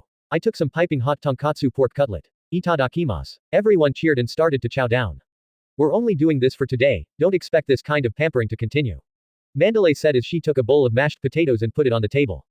I took a bite and saw Koda standing by the wall, glaring at us. I looked back to my food and frowned. That kid had so much hate. I had to do something. The doors opened and Class B came in, looking exhausted from their time in the Beast Forest. Hey guys. I grinned. Glad you could make it. Kirishima spoke up after me. Class A made it before us. Did you use a shortcut? But Monoma was cut off by Kendo, who chopped him over the head, knocking him out. Kendo looked ready to murder the copycat. Shut up. The boys sans Monoma instantly charged for the food. I couldn't help but laugh as Tetsu and Kirishima were eating at the same pace. I swore I was seeing double. The girls sat down in the remaining seats and got their own food. I stole a piece of chicken from Bakugo, who screamed at me, but I paid him no mind. After finishing the meal, both classes were in the changing rooms. I wrapped the towel around my waist. I had never been to a hot spring in my previous life. I was excited to try it. We went to the boys' side and the two hardheads jumped right in, no running. Iida scolded the two. I stepped into the hot water and sighed in content. This is amazing. I sat down and relaxed as the other guys did the same. With no Mineta, there was no one to bother the girls. I sighed in content as I looked up at the sky. Dude, this is the best. I looked to my left and saw Kaminari swimming up to me. You better not discharge or you'll kill us all. I said plainly. Oh, don't say that. I have enough control for that not to happen. Kaminari waved off my worry. I rolled my eyes and leaned back. Closing my eyes, I tuned out the sounds of my classmates to enjoy my soak. Setsuna, I don't think you should be doing this. I heard from the other side of the wall. Come on, it's just a little peek. I opened one eye and looked at the wall separating the boys from the girls. I looked to Shoji, who nodded at me, confirming that I wasn't hearing things. Hey, can someone pass me a bucket? I asked, standing up. Ojiro gave me a bucket, which I filled with water. Todoroki, I need ice. I held the bucket towards him. He obliged and put some ice in the bucket, enough for it to become cold. Tokiyami, I need dark shadow. Momo frowned as Kami and Setsuna were using their quirks to peep on the boys. Don't pretend you're not a little bit curious. Kami smirked as she blew out her illusion mist to cover Setsuna's head. I am. Mina grinned and came up. Setsuna, come on, don't. Kendo tried to stop her friend. Just a little peek. The Lord would not approve. Ibara commented with a frown on her face. Shroom, I'm also curious. Kinko smirked. Almost. Setsuna's head was almost over the wall, but then Dark Shadow appeared with a bucket and doused Kami and Setsuna with cold water. Ah! The two screamed as they fell into the hot spring. We can hear everything you're saying. Izuku called from over the wall. Kami surfaced with a pout. No fair, she shouted. Setsuna reattached her head and took a bucket to douse herself in some hot water. That's better. That's what you get. Kendo smirked as the girls laughed at the two's expense. We got out of the hot spring and were getting ready for bed. We had a long day of training tomorrow. I was walking back from using the bathroom to the room where Class A was sleeping in. I spotted Kota, who gave me the hardest glare he could muster, and walked off. Geez, that kid really hates me. I mumbled. Don't take it so personally. I jumped and turned to see Mandalay and Pixie Bob behind me. I blushed in embarrassment since I was only in a shirt and boxers. What do you mean by that? I asked, hoping to divert their attention. Kota hates heroes, to say the least. Mandalay looked at the hall where her nephew went. Why? I asked. Kota's parents were heroes, who died in the line of duty. Pixie Bob looked away solemnly. They were fighting a villain to protect civilians, no better way for heroes to meet their end. But he didn't understand. To him it was like they left him all alone, while society kept praising them for what they did. Mandalay sighed sadly. I don't think he likes us very much either, but he doesn't have anyone else. I looked at them with a sad look on my face. I remembered the story, but hearing it again made my heart ache. I'm sorry, I mumbled. It's okay, maybe one day he'll understand. Get some rest, you have a long day tomorrow. Pixie Bob shooed me away. I went back to my sleeping bag and fell asleep. She was right. Long day. Class A was up at 5:30 a.m. Myself and a few others were used to waking up so early, others not so much. We walked through the forest to a clearing just outside of the lodge. I saw Mr. Aizawa waiting for us in the clearing. Morning, kids. He greeted us. I felt someone lean against my arm. I looked and saw Ochako still half asleep. I shook her awake. Today the real training camp begins. Ideally, you will come out of this stronger, strong enough to earn your provisional license. Aizawa explained.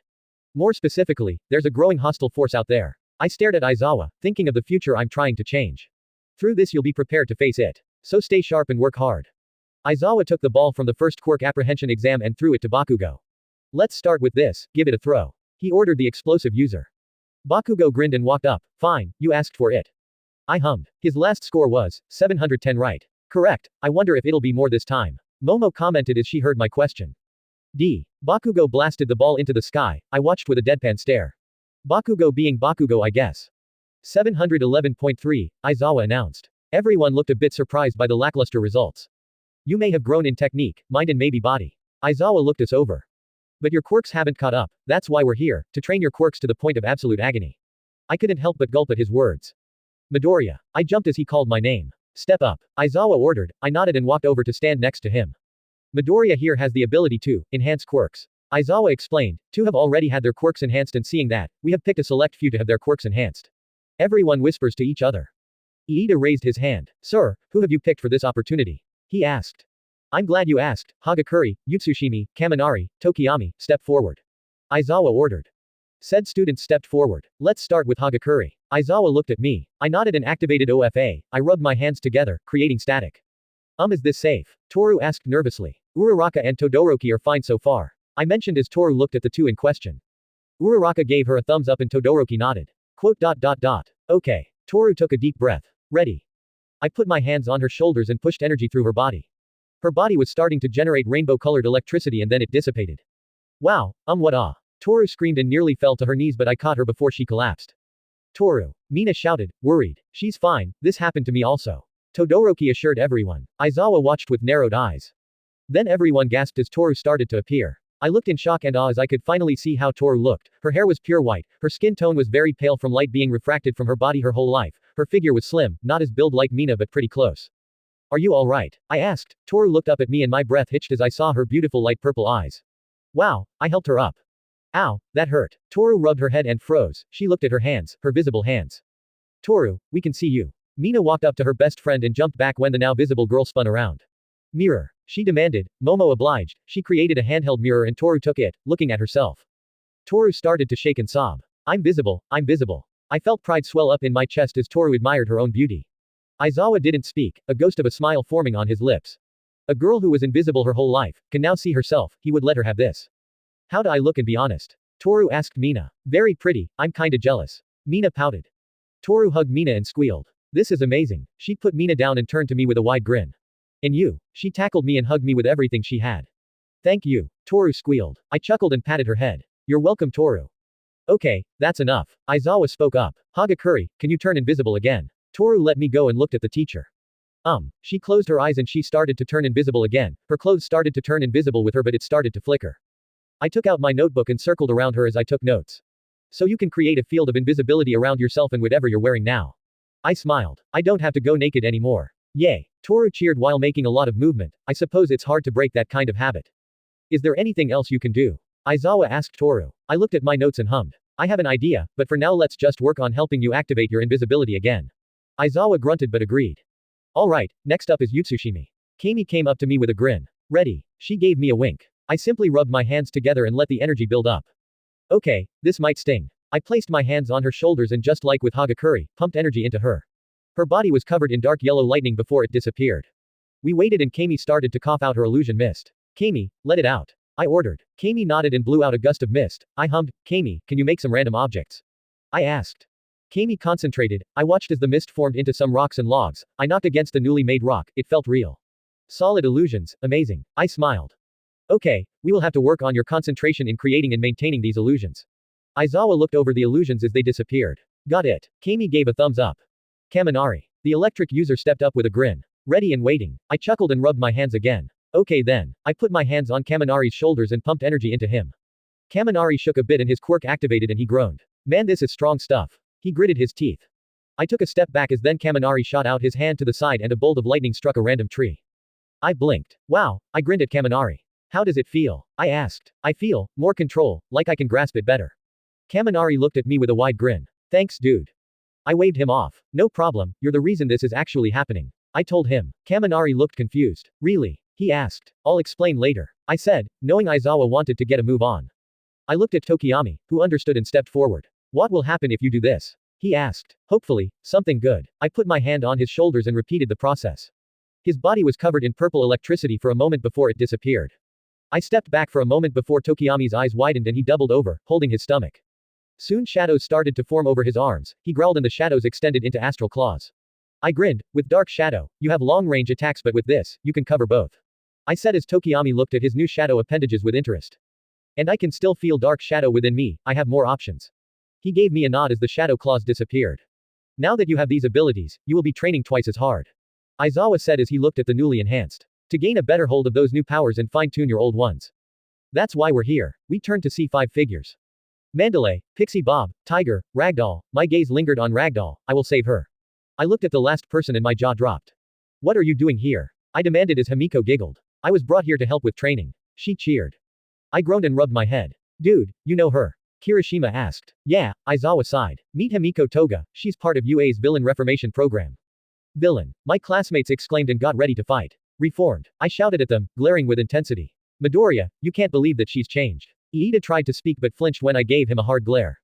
Everyone deserves a chance at redemption. Stain gave you one, didn't he? I asked Iida, who looked away and didn't say anything else. I sighed. Guys, she's fine, she's a good person, a bit weird but friendly. I explained. I didn't know UA had a reformation program. Momo commented. It's new as of recently. Aizawa spoke up. Enough lowly gagging, we have work to do. Aizawa gave us a scary look. Try not to die. Chapter end notes. Finally published this thing. Honestly, the Beast Forest was fun and hard to write. I wanted to be sure I got everyone from Class A and a little bit of Class B deserves some screen time. I hope you like the enhancements I made to the quirks. I think that they have so much potential and just needs a small push. Visible Hagakure. Yaz SSSS. Anyway, see you in the next chapter. Chapter 23. Chapter notes. Okay, now that we have the whole copycat out of the way, onto the newest chapter. See the end of the chapter for more notes. The whole day was absolute hell. But this was supposed to help us with our quirks. I could understand it, but how did anyone not collapse from exhaustion? Uraraka was doing her improvised training. Hovering off the ground trying to stay upright as she lifted rocks and made them move up and down, left and right, she was having a hard time keeping the contents of her stomach in. Iida was running around the whole area, but with Pixie Bob creating obstacles for him to dodge and weave through, I could tell Iida was getting tired from dodging all the roadblocks. Momo and Sato were stuffing their faces while working on their quirks, nothing new there. I could imagine the nightmares the two will gain from eating all that junk non-stop. Kaminari was generating electricity and shooting it at generators that were placed around him, he would then drain them and do the process again. Bakugo was plunging his hands in hot water and then letting out an explosion and did the process over again. Same as the previous timeline. Jiro and Mina were working on their quirks on the side of a cliff. Those girls must be in a lot of pain. Sue was using her tongue to climb the cliff side. Koda was doing vocal exercises, his voice cracked a few times. Zero was shooting tape at a rapid rate, and not stopping. Shoji was working on his quirk by looking for Hagakure, who, with her new ability to turn on and off her quirk at will, was trying to hide from Shoji. Kirishima was being hit by Ojiro, both working on their own quirks. Tokiyami was trying to control Dark Shadow in a dark cave. Then 30 minutes later, he would come out and try to manifest his shadow hands again and try to use them. Todoroki was in a drum of hot water and was switching between fire and ice at a rapid rate. Kami was blowing out her mist and dodging a dirt golem to help her maintain her focus on her creations, which wasn't going so well as she was dodging danger. Aoyama was shooting out his naval laser continuously and was getting a really bad stomach ache. In me, I had 3 different ways of training. 1. Strength training, doing multiple exercises under Tiger's supervision. The second, training with Black Whip. I had to stand on the edge of the cliff and use Black Whip to break incoming boulders, in order for the whips to become stronger. The last one was training with Danger Sense. I had to wear a blindfold with noise-canceling earmuffs while Toga attacked me with a fake knife. I didn't come out unscathed to say the least, but Toga was enjoying herself. We would break at 12 and continue at 1 in the afternoon. Class B were doing their own quirk training. Some I understood, some I didn't, but I couldn't focus too much on that or else Aizawa would punish me by increasing my strength training by making me carry large tires through the field. I admit, it helped with my muscles, but it was painful on my shoulders. Finally the sun had set, signifying the end of the second day of training camp. We were walking to the back of the lodge where Pixie Bob and Ragdoll were waiting for us. We weren't kidding when we said your pampering ended yesterday. Pixie Bob shouted. If you wanna eat, you gotta cook for yourselves. Everyone groaned. I rubbed my head. I had a massive headache from using Danger Sense too much. I looked to the side to see Toga eating a bento box. I gave her a glare as she winked at me with a giggle. Here are all the ingredients you need to make a curry. Ragdoll cheered as she presented said ingredients. I sighed as Iida was getting overly excited about making curry. I didn't say anything as my headache was subsiding slowly. I walked up to a chopping board with utensils. I grabbed a knife and started to chop some vegetables. I watched as everyone got into as Todoroki was starting a stove with his fire. I put the knife down as I saw Kaminari and Mina handing Todoroki 2 pans with curry and he used his hands as the stove. The 2 cheered. I couldn't help but laugh at that. Those guys were 2 peas in a pod. I saw Kota in the distance, watching with a scowl on his face. We locked eyes and he turned walking into the forest. I sighed a bit as I continued with the preparation of the food. I followed the small footprints all the way to Kota's secret hideout with a plate of curry in my hands as well as a bottle of water. He was staring at the woods with a frown on his face. Hey, I figured you were hungry. I called out. Kota snapped to look at me. How did you find me? He asked with a harsh glare as he stood up. I followed your footprints leading me here. I explained with a shrug and walked closer but stopped as Kota stepped back. So he didn't trust me. Fair enough. I put the plate down with the water bottle and stepped back. I don't want it. He grumbled and turned away from me. I don't like socializing with people like you. So get out of my secret base. He demanded. I hummed with a nod. Secret, huh? Well then you should probably pick a better place. I commented. Quote. Improving your quirks, stretching them to their limits, disgusting. I looked at the boy who had his fist clenched. Flaunting your powers like that. Quote. Is that what you think heroes do? I asked softly. Well duh. Heroes and villains. Kota spat with venom. Going around killing each other like idiots. Talking about your quirks all the time, all just to show off. I stared at Kota who was looking at me with so much disdain. Kid. The world isn't like that. I started. We don't do this to show off, we do this to get stronger to protect the people who need protecting. I explained. People can handle themselves, can't they? Kota countered. No they can't. I crossed my arms. Not everyone can breath fire, move objects with their mind, lift heavy objects like it's nothing. Some people don't have quirks at all. Those are the people who need to be protected from villains who want to cause harm. I explained. Your parents chose to protect others. Shut up, you don't know anything. Kota snapped. Get out. I stared at him. Quote. Just think about what I said. I turned and walked away. Kota watched with tears building in his eyes. You don't know anything. Kendo stared at the ceiling. She was unable to sleep for some reason. Everyone else was asleep. Monoma was taken for remedial classes with the other Class A students who didn't pass. She sighed and got up. She tiptoed out of the room and went outside to get some fresh air. Kendo walked out the door and took a deep breath, taking in the outdoor aroma. It was relaxing from the smell of the city. She shivered as she rubbed her arms. Should have brought a jacket with you. Kendo looked up to see Izuku Midoriya, wearing PE pants with a white shirt, standing on the roof. Kendo blushed as she was wearing only shorts and a pink t-shirt. Yeah, I just wanted to get some fresh air. She explained, then frowned. Wait, why are you up there? She asked. I couldn't sleep, thought I would do some stargazing before I sleep. He explained, would you like to join me? He offered. Kendo blinked, alone time with Midoriya. She blushed. Let me get a jacket. She ran inside as quietly as she could. Kendo came back out wearing a PE jacket. She walked around, looking for a way up to the roof, up here. She looked up and saw Izuku leaning over the edge of the roof offering her a hand. Kendo took his hand and he pulled her up with ease. Whoa, she was surprised by the fact he lifted her up easily. Come on. He smiled at her and guided her to a flat area and he sat down in the middle. She joined him right after. It's so much clearer here. Midoriya spoke up as he looked up at the sky. Kendo did the same and saw so many stars in the night sky. She gasped softly. Wow, she muttered in awe. Yeah, he responded as the two looked up at the sky. It's mostly cloudy in the city, that makes it very hard to see the stars. He commented. Do you do this often? She asked. Only sometimes, whenever the sky is clearest, I would take my sister to the balcony and we would look at the stars until they were covered by the stars. Midoriya smiled fondly at the memory. Kendo smiled at that. She's lucky to have you as a brother, she said as she looked at him and saw the moon reflecting on his emerald green eyes. She turned away, her cheeks burning hotter. Midoriya suddenly yawned and got up. Well, we should get some rest, we have a lot of training to do tomorrow. He sighed as he offered her a hand to help her up. She took it and he lifted her back to her feet. Yeah. Kendo smiled as they went down from the roof and made their way back inside. Midoriya stopped at the door and looked behind him. He felt someone watching him. He originally came out here to place his shield in a good spot for him to grab it when things went down, but stargazing with Kendo was nice. He dismissed the feeling and went inside. Nagant watched through her scope. She was perched up in one of the taller trees, watching her target. She wasn't gonna go running with those other villains, she was better off alone. The boy wasn't what she expected. He was kind and very generous. His interaction with the child had her questioning all for one's orders, but that might have been a mask. Everyone wears masks. Nagant glared at the boy and nearly jumped when he looked behind and looked around. He then shrugged and went inside with the orange-haired girl. She sighed and got up and made her way back to her makeshift camp. She just needed to wait when the others made their move, then she would make hers. The next day was filled with more hellish training. Toga called. Time for our training time. She held up the earmuffs and blindfold. I sighed and called back Black Whip. I rubbed my arms to release the stress. I walked over and took the items off Toga's hand. Looking good. I shivered as Toga gave me a flirty wink. I tried my best to ignore the girl but I couldn't stop the blush forming on my cheeks as I placed the blindfold on my head and the earmuffs over my ears. I remembered my conversation with the other users last night. I paced in the Visage world with the other users sitting on their thrones. Calm down, we'll find a way to get through this, Nana said in a motherly way. I just can't stop thinking, ever since the Mind Stone connected with One for All, I can't help but imagine what it added to the quirk. I stopped and looked at the original wielder. Has anything else happened? I asked. You can still sense danger. Nothing changed, but there seems to be other abilities forming. For example, you could sense certain people if they weren't too far. Hikage rubbed his chin. Then there is something else forming. We can't tell what it is but hopefully it'll help you with your upcoming battle. I sighed and looked at the two users facing away from me. Still going to ignore him? Yoichi asked the two, receiving no response. Shaking my head, I looked at the others. My control over Black Whip is nearly at master level, right? I asked Banjo. Yeah, with how much you're using it, I'd say that you're gonna get to my level soon.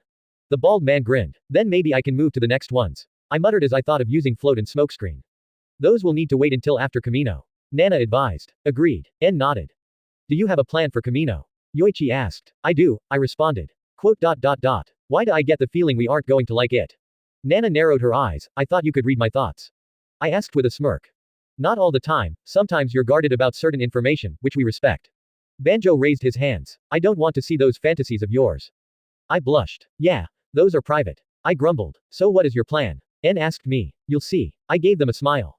I felt a tingling sensation as I dodged another strike from Toga. It brought me out of my thoughts. Right, I was training. I leaned back and moved to the right in order to evade the knife. The training was working. I could react faster than before and it will be useful with future battles. I just hoped it would be enough. I recoiled when I felt a stinging pain on my arm. Ow. Toga, I wasn't ready. I held my arm as it didn't cut but it did sting a lot. After training was done, we were back to cooking. Kaminari, Shiro and I were staring at the pile of onions silently as we looked at each other. I'm not doing it, I declared with a straight face. Dude, I'm not good with a knife. Kaminari showed his hand purposely shaking it. Bullshit. You're doing it on purpose. Shiro accused. Rock, paper, scissors. I suggested. The two sighed and nodded. 1, 2, 3. Shiro counted as we showed our hands. Kaminari and I chose scissors and Shiro chose paper. Damn it. He slumped in defeat and went to do onion duty. I got the potatoes. I went to peel the potatoes. And I'll help Jiro. Kaminari left to help his girlfriend. After a filling dinner, it was time for the test of courage. I was wearing a set of UA jogging pants, a white shirt and a black jacket unzipped. I was watching as everyone got excited, except for the students who didn't pass. Sato, Kirishima and Iida, they were taken away by Mr. Aizawa. Monoma was taken by Vlad King. Hopefully this would be Iida's last punishment. I understood the reasoning since he broke the rules and nearly got himself, thankfully it wasn't worse. I was partnered up with Mina as we were waiting for our turn to go into the test of courage. Come on Midori. Aren't you excited? Mina asked, bouncing on her tiptoes. I gave her a smile. But I'm wondering how you got all this energy. Crossing my arms as I looked around. How would I move around the forest quickly? Black Whip can't really help me here. I could tap into overdrive, but it wouldn't be. I was knocked out of my thoughts as I felt something bump into me. I looked at Mina who pouted. Pay attention. She huffed. Did you just bump your hip with mine? I asked, raising an eyebrow with a smirk. Mina blushed as I smirked at her. I was actually shocked by this. Did I make Mina blush and stutter? I was about to ask her something else when I felt a jolt alert me. Danger sense. Pixie Bob sniffed the air. Is that smoke? She looked around and pointed. There, black smoke. I looked around frantically looking for the source. Midori. Mina looked worried by my expression. Something is wrong, I told her. I then saw Pixie Bob start to float with a pink aura around her. No. I acted quickly and grabbed Pixie with black whip and pulled her back. Pixie Bob landed on her ass and looked at the two figures walking out of the forest. Quick reflexes, as expected of Stains chosen. I got into a fighting stance as I stared at Spinner and Magna. These two are here, I need to incapacitate them and get to Ragdoll. How are their villains here? Mina asked in shock as she took a step back. The camp is being invaded. I turned to Mandalay. Where's Ragdoll? I demanded. What, kid, now's not the, she's in danger. Please trust me. I begged as I turned my guy back to the two villains. She's southwest of here, just keep going straight and you'll find her. Tiger charged towards the two. Thank you. I looked at my friends. Stay safe. I ordered and ran off with FC. Mandalay glared at Tiger. Why did you tell him? She asked as she dodged Spinner's blades. Because of his danger sense, I saw him tense up and look around. Tiger dodged Magna's weapon and Pixie Bob moved the earth to give him some breathing room. So you think Ragdoll really is in danger? Pixie asked. Have you been able to contact her? Tiger asked the telepath. Mandalay shook her head and gritted her teeth. Ragdoll hadn't answered her comms. Damn it. I jumped into a branch and grabbed my shield from its hiding place and went back to running through the forest. I tried to push OFA further. Damn it, I need more speed. Careful, Izuku, if you go over your limit you'll hurt yourself. I heard Nana speak in my head. That doesn't matter, I need to save Ragdoll. I replied mentally. Kid, we know the risks but you can't do that if you break yourself. Banjo tried to tell me but I ignored him. Quote. Are you that determined to save everyone here? I nearly tripped at the new voice. Who is this? I asked as I kept running. I am the third user. The third user responded. No name. I snorted. Quote. I am only doing this because I can feel your desperation and I know how important this is. I growled. If you're not gonna help, then we have nothing to talk about. I pushed OFA into overdrive and weaved through the trees. My quirk can help you reach those you need to save. I stopped at that. Go on. I looked around, no sign of Ragdoll. My quirk is called FA Jin. It'll allow you to store up kinetic energy you build up by moving and release it at will, Third explained. I stopped cold at those words, that was exactly what I needed. I'll take it, I said. It has manifested as you were running, you already have energy to use it. Looking at my hands, I could feel something surging through it, not just one for all but something else. Okay, thank you. I took a deep breath, I can feel it, I just need to be careful with it. I backed up against a tree and pressed my foot against it. I took a deep breath and pushed OFA to 50% overdrive, that with FA Jin, it should be enough. Be warned. I heard the third user speak to me. You just manifested it, it will take you time to use it properly. I breathed out. Overdrive in FA Jin, I could feel the energy building up as I glared ahead. I'm coming. I pushed off and disappeared in a flash of lightning, a loud thundercrack echoed through the forest.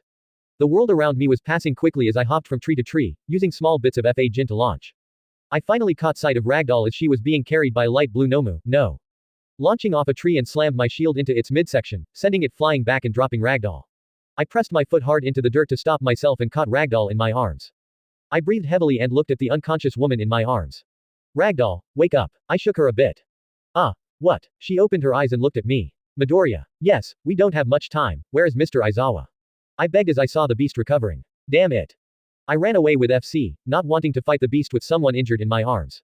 What happened? I looked at Ragdoll who looked out of it. We're being attacked, I came to find you, are you hurt? I asked. Leg. I looked down and saw that her leg was a little bruised, maybe twisted. Where is Aizawa? I asked again. I need to take you to him. I ran faster, I had no idea where I was going, I needed to be careful. Koda. Ragdoll's eyes widened. Where's Koda? She asked, now seeming lucid. I think he's at his hideout. I responded and Ragdoll closed her eyes to focus. I was about to ask one more time but she grabbed my face with her gloveless hands.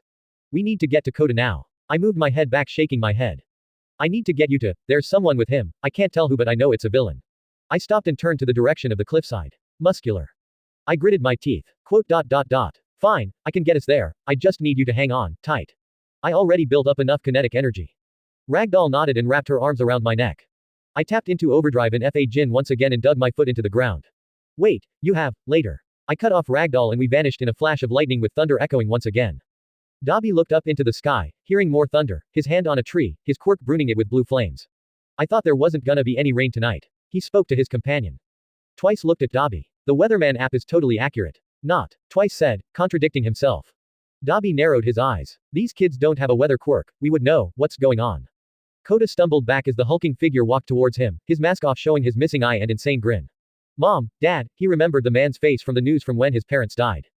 Die. Muscular tried to attack but his eyes widened when a green and yellow blur tackled Kota out of the way. What? Hey ugly. Muscular turned just in time for me to kick him across the face. I pushed off and landed next to Kota and Ragdoll. Sorry about the throw. I apologized as I held my shield in front in a defensive position. No worries. Ragdoll held Kota in her arms. Kota looked at me. You, I gave him a smile. Hey kid. I greeted and I turned my attention to the villain. Now you were on the list. Muscular got up and gave me a crazed smile. I had one child, one injured hero and a crazy villain, crap. Chapter end notes. There we go. Ragdoll saved. I had a hard time writing this, I just hope you all like it. A bit shorter but it was because I'm having a bit of trouble with home. I might come back and rewrite it but who knows. Anyway, see you next time. Chapter 24. Chapter notes. See the end of the chapter for notes. In front of the lodge, Toga dodged a torrent of blue flames. A villain like you helping these heroes? A villain with stitches and burnt skin asked. I'm protecting people who gave me a second chance. Toga wished she had her knives. Well no matter, we're here for a specific target. The villain spoke, he tried to fire another torrent but felt nothing. What? Toga smirked. Sure, took your time. Aizawa came from the roof and ensnared the villain with his capture weapon. Talk, he demanded. Dabi smirked and started to melt. We'll meet again soon. The clone turned into goop. Ew. Toga frowned. His quirk? Aizawa asked. No, his quirk was fire-related. Toga responded. So more villains. Aizawa pulled on his scarf. He said they were after a certain target. Toga added. I need my knife. The underground hero looked at her and was about to respond when he saw some of his students emerge from the forest. Villains are attacking. Kami called. We know, we just fought a clone. Aizawa felt a headache coming on. Where's Izu-kun? Toga asked worriedly. He went to find Ragdoll once his quirk went off. Mina responded. Aizawa rubbed his forehead. Damn it, problem child. Get inside and stay there. He ordered his students. They did as they were told. I need a knife. Toga asked again. I say give it to her. Aizawa looked to see Vlad King at the door. What are you doing out here? He asked. I just fought a villain who managed to sneak in, turned into sludge after I beat it. Another clone. He looked at Toga and took out a knife and handed it to her. Stay with Vlad, protect our students. Toga nodded and took the knife. Thank you. Aizawa ran into the forest. Toga looked at Vlad. Why did you take my side? She asked. Because us blood users have to stick together. He gave her a fanged smile. Toga gave one of her own.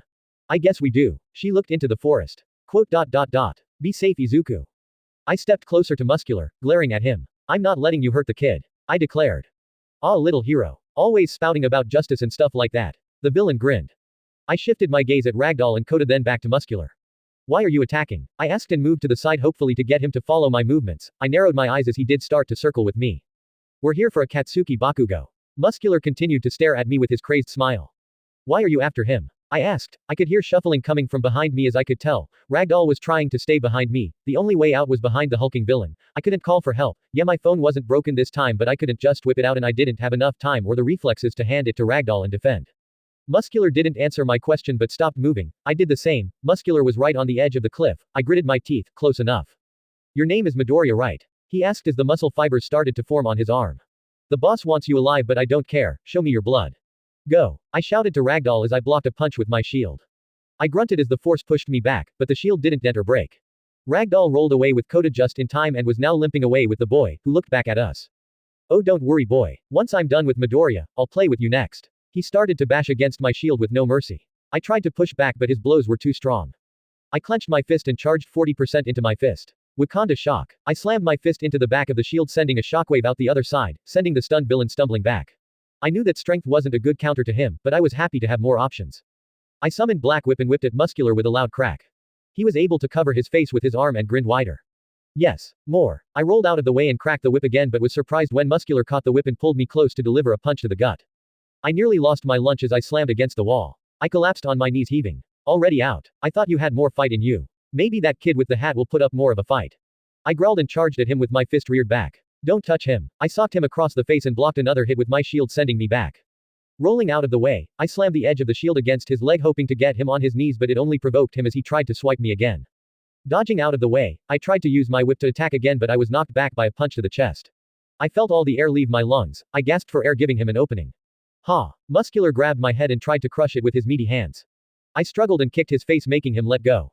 I groaned and jumped back from a ground slam. You're fun. He grinned madly and charged at me again. I jumped high to dodge his charge but he grabbed my leg and slammed me against the ground hard. The pain, it was so much. I felt him slam his foot against my back making me scream in pain. Scream some more Midoriya. Muscular laughed and was about to do it again. A torrent of water was shot at the villain's face. I looked up and saw Kota with his hands dripping water. No. I let out a weak run. I could taste the coppery flavor of blood in my mouth. That quirk's familiar. Muscular stepped over me and up to the boy. My parents, they were the water horse heroes. Kota spoke. I tried to get up and activate full cowling. Did you torture them like this, when you killed them? Kota asked, desperate to understand. Oh, so you're their kid, must be fate. Muscular walked closer. They gave me this glass eye. He points at said eye. It's because of you and others like you that things always end up like this. Kota screamed. Muscular scoffed at Kota. Brats like you sure like to pass the blame. I don't blame them for my eye. I killed them because they were in my way. I killed them either way. He smirked. What's bad is that you can't put your money where your mouth is. Muscular was rearing his arm ready to strike. Just like your daddy and mommy. SAVE. HIM. Kota closed his eyes waiting for the inevitable, but it never came. Kota opened his eyes and gasped as Muscular was being held back by black whips that are sparkling blue electricity. Touch that boy. I spoke up as I stood up, holding the villain with my whips, my body covered in cobalt blue and forest green electricity. And I'll make you regret it. I glared as my eyes glowed with power. Muscular was about to reply but I pulled him back using overdrive. Run Kota. I screamed and slammed the villain against the wall. Kota was shaking in fear from the near-death experience. Ragdoll came back leaning against the wall. Kota, she screamed, snapping him out of it and ran to Ragdoll. I held on tight, my body screaming in pain, my mind telling me to stop and my soul giving me the strength to continue. This won't hold me. Muscular broke free with a roar and tried to attack me but I deflected his attack and clenched my fist, using all the kinetic energy and 50% of OFA. People like you are the reason heroes exist, to put psychopaths like you down. I will avenge Kota's parents and all you've killed. The electricity's color shifted to cobalt as I winded my fist. Black whip wrapped around my arm like a protective glove. Black whip FA Jin 150% overdrive 50%. Just like Midoriya. 200%. Detroit smash. I landed the attack across his cheek, sending him flying to the wall. I breathe heavily as the lightning returns to the teal color it was before. I looked at Kota and Ragdoll who were looking at me in awe. I turned to the shield that I dropped and picked it up. I placed it on my arm and walked to the two. Are you okay? I asked. Yeah, all things considered. Ragdoll tried to stand on her own but stumbled and leaned on the wall.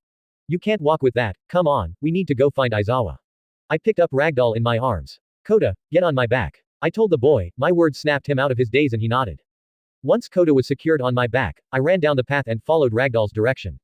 Questions filled my head but I didn't have the time or the luxury to ask them. He's close. Ragdoll told me, I nodded and I increased my speed. I found Aizawa running by. Mr. Aizawa. The man stopped running and turned to face me, I stopped in front of him. Midoriya, what's going on? The tired man looked at Ragdoll in my arms. Villains are attacking, where's Toga? I asked. She's back at the lodge, protecting the other students. I sighed in relief, good I didn't want her to get caught up in this. They're after the students. Ragdoll added, Ragdoll needs to have her leg checked. I handed the wounded Ragdoll to Aizawa. I'm going back out there, I need to get to Mandalay to relay the message, Kota, go with Mr. Aizawa. The boy got off my back. Kota has a water quirk, it's not strong but it's better than nothing. I tightened the strap of my shield. Midoriya. I looked at my teacher. If you're going back out there to find Mandalay, tell her this. Aizawa gave me a hard stare. I give Class 1A and B permission to use their quirks to fight back. I stared for a moment before giving him a nod. I'll relay the information. I turned around. Kota, Ragdoll, stay safe. Then I disappeared into a flash of thunder. Aizawa blinked. How? Ragdoll looked up at him. Remember when you said, his quirk can manifest into anything he needs, it looks like it happened again. Aizawa sighed. Damn problem child. He ran back to the lodge with Ragdoll and Kota. I zipped through the forest at high speeds going towards the direction where my danger sense was leading me. Slowing down into a sprint and finding myself back in the clearing. I saw Mandalay fighting Spinner and Pixie Bob with Tiger fighting Magna. Mandalay. I dashed and kicked Magna over the head before she could do any more harm. Kota and Ragdoll are okay, I need you to relay this message to everyone. Under the permission of the hero Eraserhead, Class A and B are allowed to use their quirks to fight back. I blitzed towards Spinner and bashed my shield across his face, knocking him out. Mandalay looked at me with wide eyes but steeled her gaze. Got it. She nodded. And thereafter Bakugo, let him and anyone know that he's a priority target. I need to go find them. I didn't wait for a response as I blitzed out once again.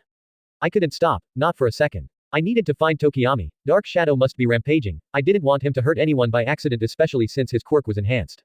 I continued to jump from tree to tree. I suddenly felt a jolt alert me to danger. I raised my shield and blocked a projectile. I slammed against a tree with a groan and looked around.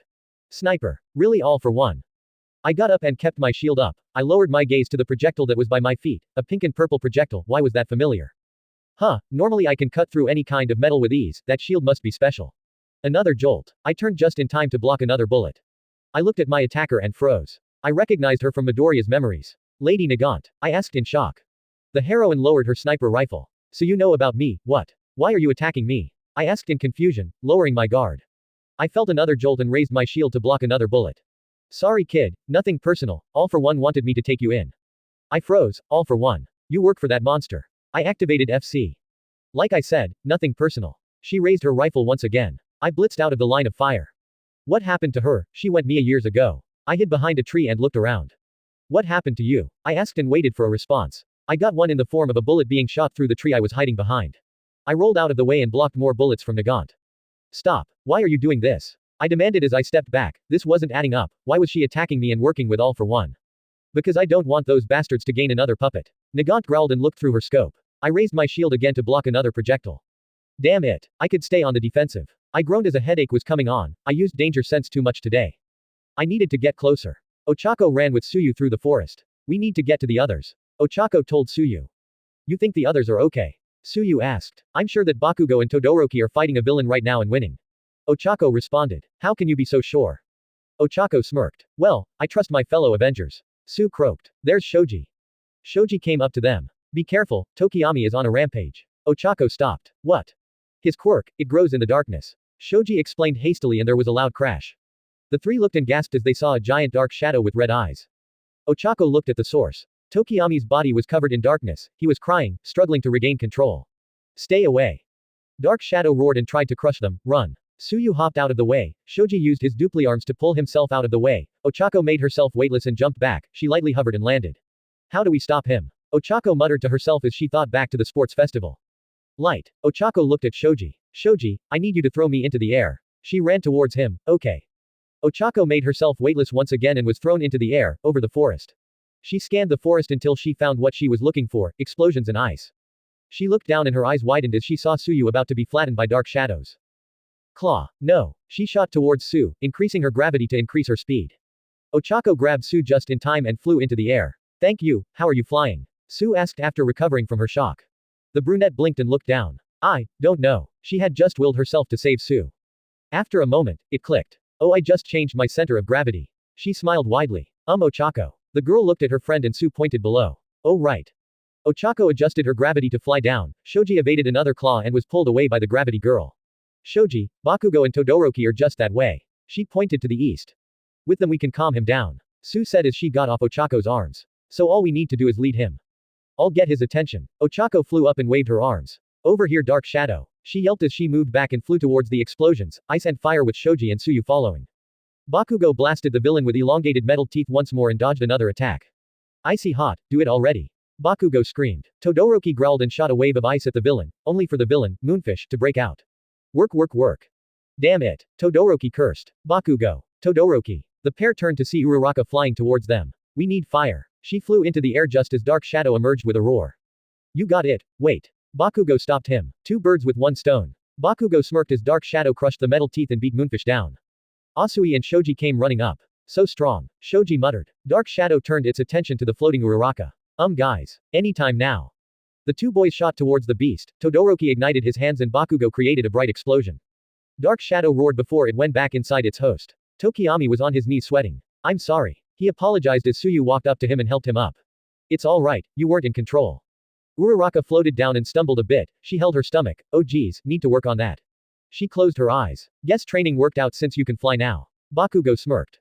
Yeah, Uraraka stood up. And it looks like you need protection. She gave a weak smirk. Shut up round face, I don't need protection. Bakugo snarled. The villains are after you, it's only logical that we protect you.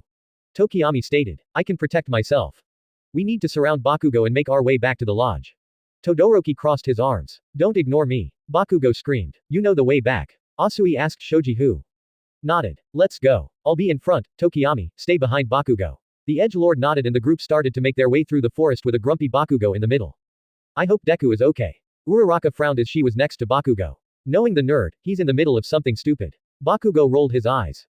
Nagant searched for her target. Why couldn't she shoot him? Why were her hands shaking? She looked down and gasped as she could see blood on them. She shut her eyes and slowed her breathing. Opening them again, she saw that her hands were clean. No, they were stained. Nagant's eyes widened. The target. She looked through her scope again but it was too late. She felt hands grab her head as the green-haired boy was right in front of her now. Her life flashed through her eyes. Her being offered a place in the HPSC when she was only 12. Training her quirk in their facilities until she was able to take an exam to become a hero. Taking down villains and climbing the ranks. Meeting fans with a smile as they adored her. Being ordered to assassinate corrupted heroes. Assassinating heroes. The HPSC lying to her, lying to the world to keep their perfect society in order. Meeting fans as they ran up to her as she had blood in her hands. Killing the president of the HPSC. Being sent to Tartarus and being deemed Mia.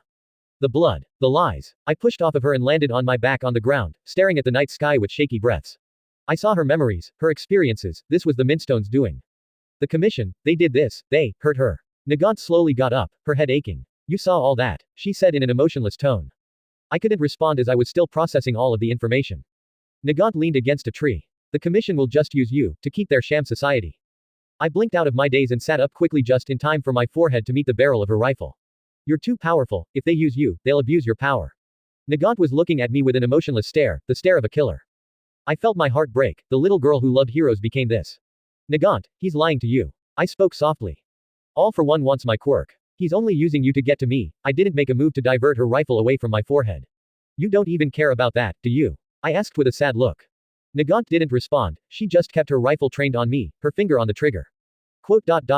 You just don't want others to be used like you were. They ruined you, they made you into something you're not. I teared up.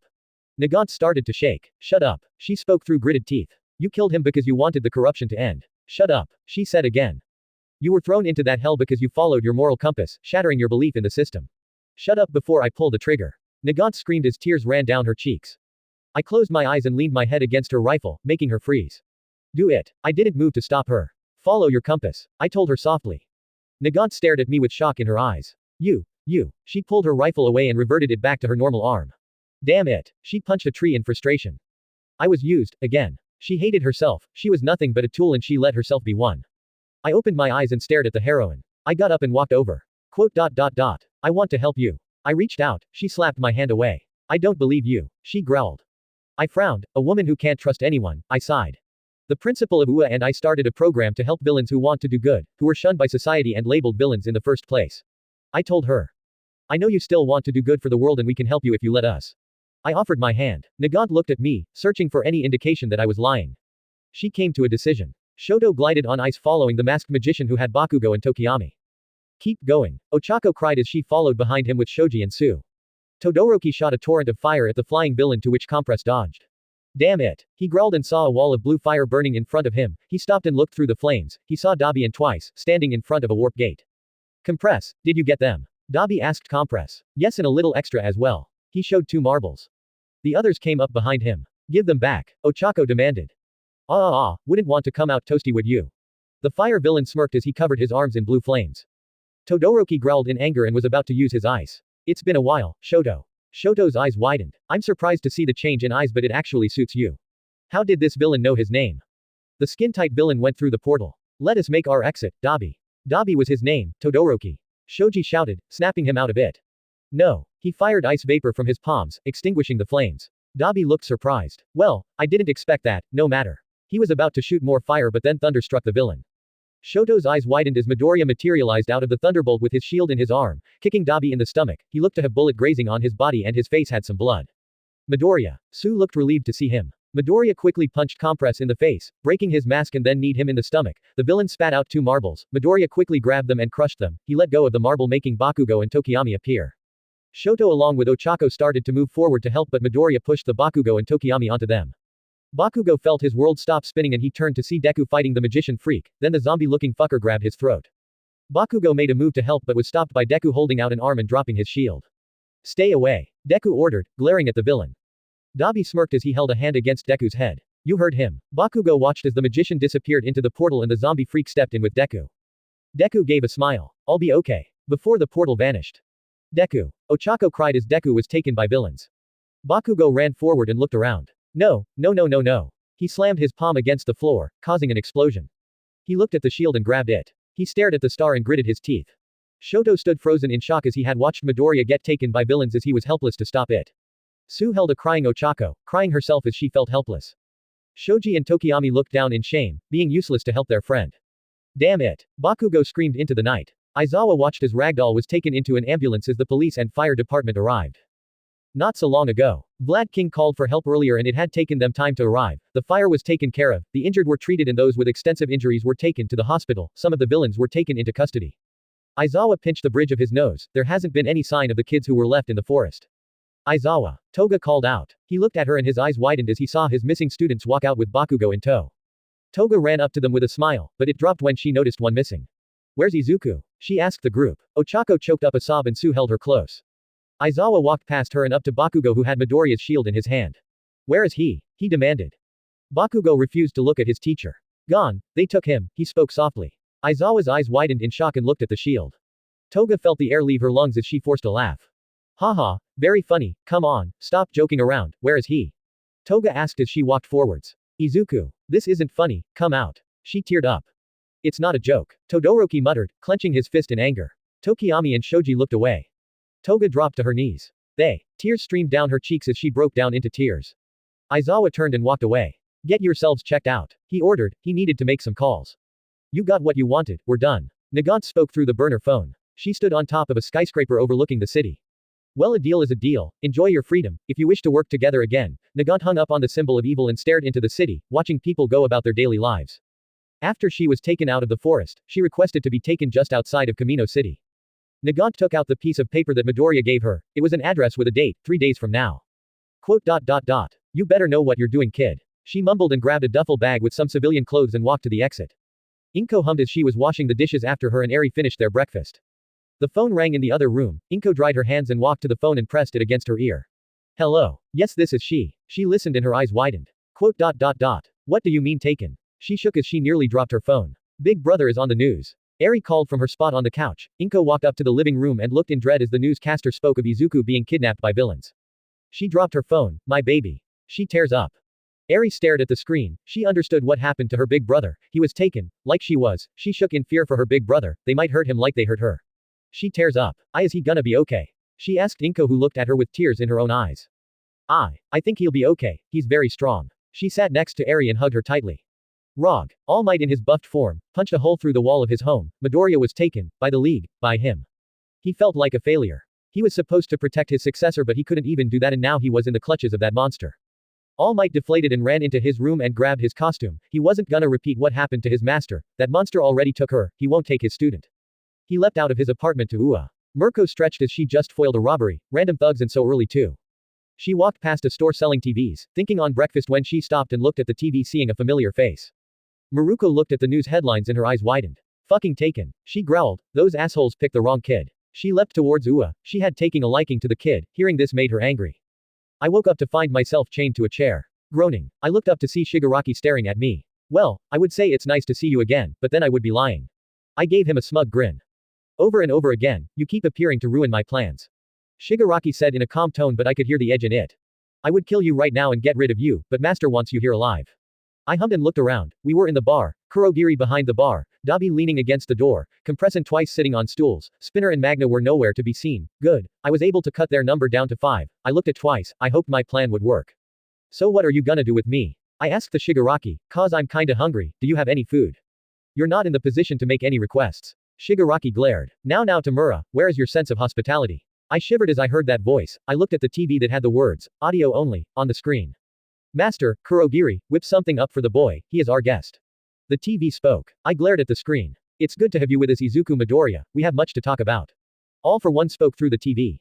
Chapter end notes. Okay, new chapter out. I worked hard on this, so I hope you all enjoyed it. And guess what? Tomorrow is my birthday. Throws confettis. I was too restless to just wait, so I decided to finish this a day before. Anyway, happy early birthday to me. Todoroki and Ochako's quirk got an upgrade through all the training. I think the science behind it can hold up, and if it doesn't, who cares?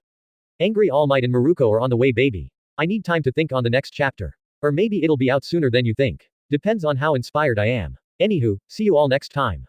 Chapter 25. Chapter notes. I had a friend make the fan art for Dekiru for me, and I'm happy how it came out. She loves to draw, so here, Birdie Andy Midoriya on TikTok. Support her. See the end of the chapter for more notes. Bakugo was walking down the hallway of the hospital. It's been 2 days since Deku was taken by the villains. Everyone was talking about it, all over the news. Damn vultures. Melissa visited the hospital to see how everyone was doing. It looked like she was crying. She took Deku's shield since it was a property of UA. Hey, it belonged to Deku and Deku alone. He continued to walk as he thought about what he heard the other day. Yoyorozu had attached a tracking device onto the Nomu she fought. Giving one to All Might for the heroes. Bakugo clenched his fists. He couldn't just wait. Bakugo. He looked behind him and saw Uraraka and Todoroki standing there. We got your message. Todoroki walked over. What's this about? Uraraka asked. Bakugo. Gonna talk to Yaoyorozu. He responded and continued to walk down the hall. The other two followed behind him. What? Uraraka looked confused. Bakugo ignored her when he saw the room where their friend was. He opened the door and saw Yaoyorozu sitting on her bed. She turned and was surprised. Bakugo, Todoroki, Uraraka, what are you doing here? She asked. Bakugo entered the room. You made a tracking device and attached it to that monster. He said. Uraraka looked at Momo with wide eyes. Yaoyorozu frowned. And you want me to make you a receiver just the one I gave the heroes? She guessed as the room went silent. Can you make one? Todoroki asked. Todoroki. Uraraka looked at the boy in shock. I can, but what do you intend to do with it? The rich girl narrowed her eyes. What else? I'm gonna rescue Deku. Bakugo answered with a glare. But we can't, we don't have our licenses. Uraraka argued. We aren't in that world anymore where we can use our powers however we want. We don't need to use our powers to rescue Deku. Bakugo retorted. But still, we would be facing villains. Uraraka argued. We just need to avoid being spotted. Todoroki crossed his arms. You could use support items. The group turned around to see Melissa by the door. Melissa, you can't come with us. Ochako frowned. I'm not asking to. I know that I'm not trained as a hero and my place is in the labs, but what I can do is give you guys the tools to go and save him. Melissa gave Bakugo a determined look. What do you need? Bakugo crossed his arms. Night vision goggles and maybe a few smoke bombs. Ochako sighed, rubbing her face in frustration. We're gonna get into so much trouble. Lady Nagant was standing on top of a building overlooking Camino Ward. She looked over at the people who were walking around without any care in the world. She looked at her watch. Just a few more hours. Nagant remembered the conversation she had with that kid after she agreed to help him. Camino. Nagant raised an eyebrow as Midoriya had his eyes closed, focusing on something. Yeah, I need you there to prepare for a battle that will take place days after. I need you to assist. After that, I'll help you and tell you everything. I promise that I won't hide anything from you. Midoriya turned and smiled at her. You shouldn't be too trusting, kid. Nagant narrowed her eyes. It hasn't backfired on me before. Besides, everyone needs a second chance at life. Yours was taken. The kid turned away. I need to go save my friends. You need to get out of here. Stay safe. Midoriya corched and disappeared in a flash. Nagant blinked, so fast, she muttered and got up going to her extraction point. Kid, you better make good on your promise. Nagant reached into her bag and took out a box of takoyaki and started to eat. Fuck, I missed this, she muttered. I stared at the wall of my room cell. The room itself was small with only a bed and a bathroom, boring, but I had to be patient. I could feel the previous user's anger towards me. I understood why. I was in the belly of the beast and I came here intentionally. They removed the cuffs before placing me here. All for one was very sure I couldn't escape. I wasn't trying to. My guard was twice, which I expected. Spinner wasn't here nor was Magna. Kurogiri was attending the bar. Shigaraki had no patience and Dabi. This was a perfect opportunity to reform him. I looked at my hands. I only had one shot at this. All for one could ask Kurogiri to fetch me at any moment. I got up and leaned against the door. So why did you become a villain? I asked. I waited until I got a reply. Because I chose it. It was forced upon me. I bit my lip. You know, I always believed that there are villains that didn't choose this life. I said, hoping that Twice was listening. It only takes one mistake, one bad day to shake the foundation of a person's life. I continued as I looked up at the ceiling. I have a feeling that you're one of those people. I finished.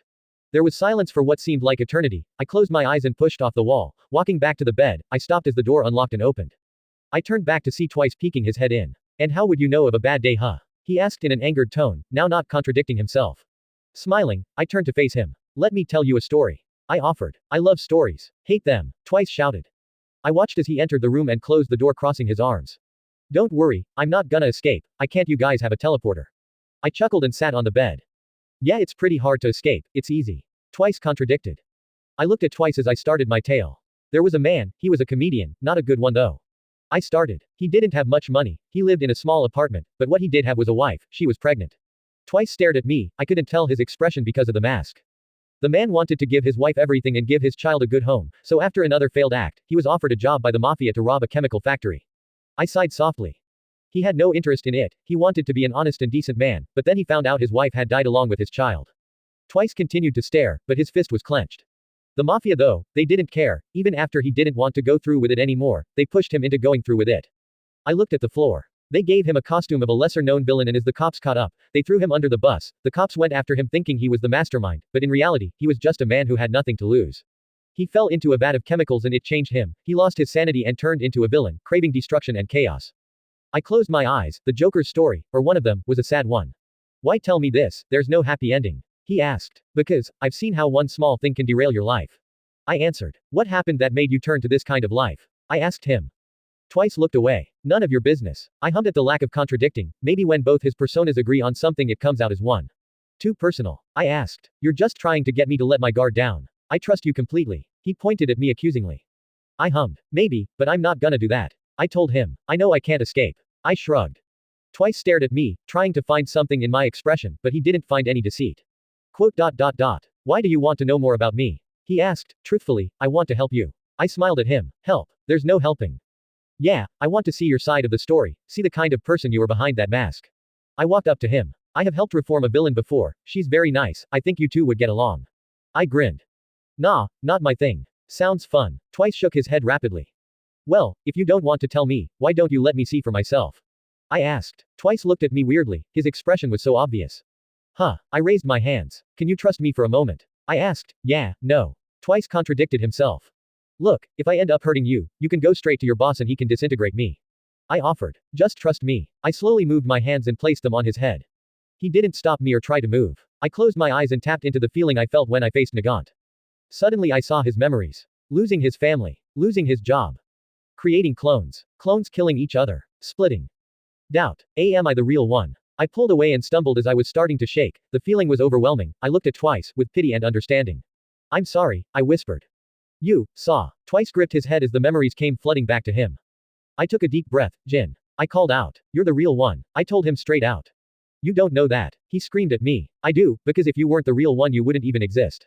I exclaimed. The quirk would fall apart if the original was dead and you were injured when you watched all of your clones kill each other. I took a deep breath. Please, if that won't convince you, then let me prove it. I took his arm. I can dislocate your arm. The man looked at me like I was crazy. You can trust me, I assured him. Twice stared at me for a while before he looked at his arm and held it out. I took it and remembered the practice I had with setting a dislocated arm and the videos on how to dislocate one.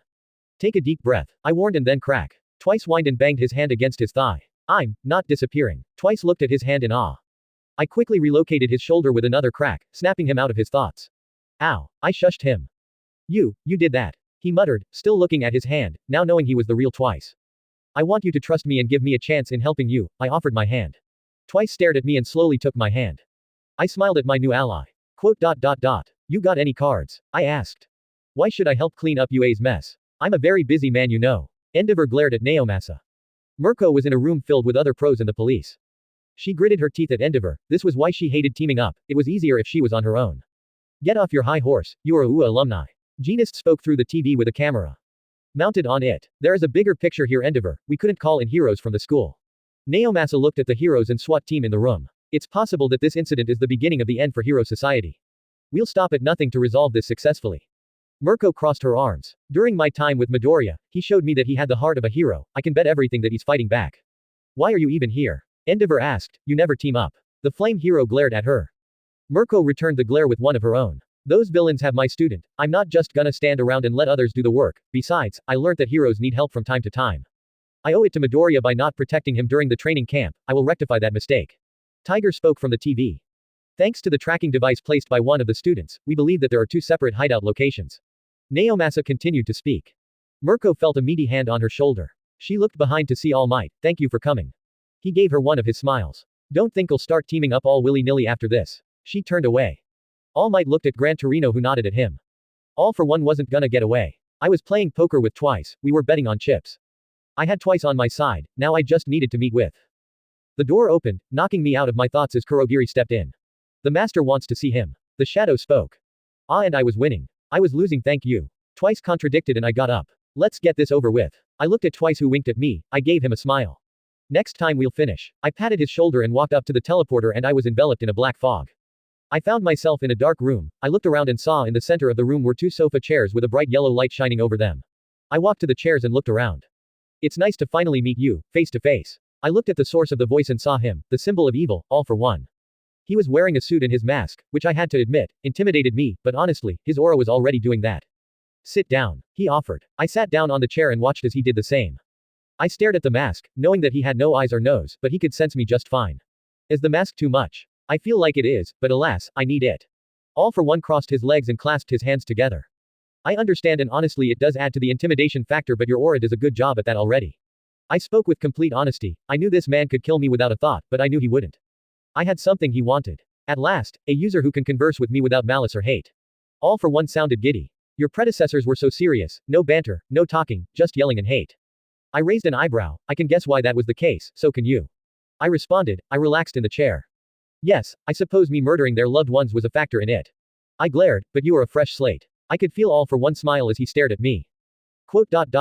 Why am I here? I asked. You asked for me specifically. I tilted my head.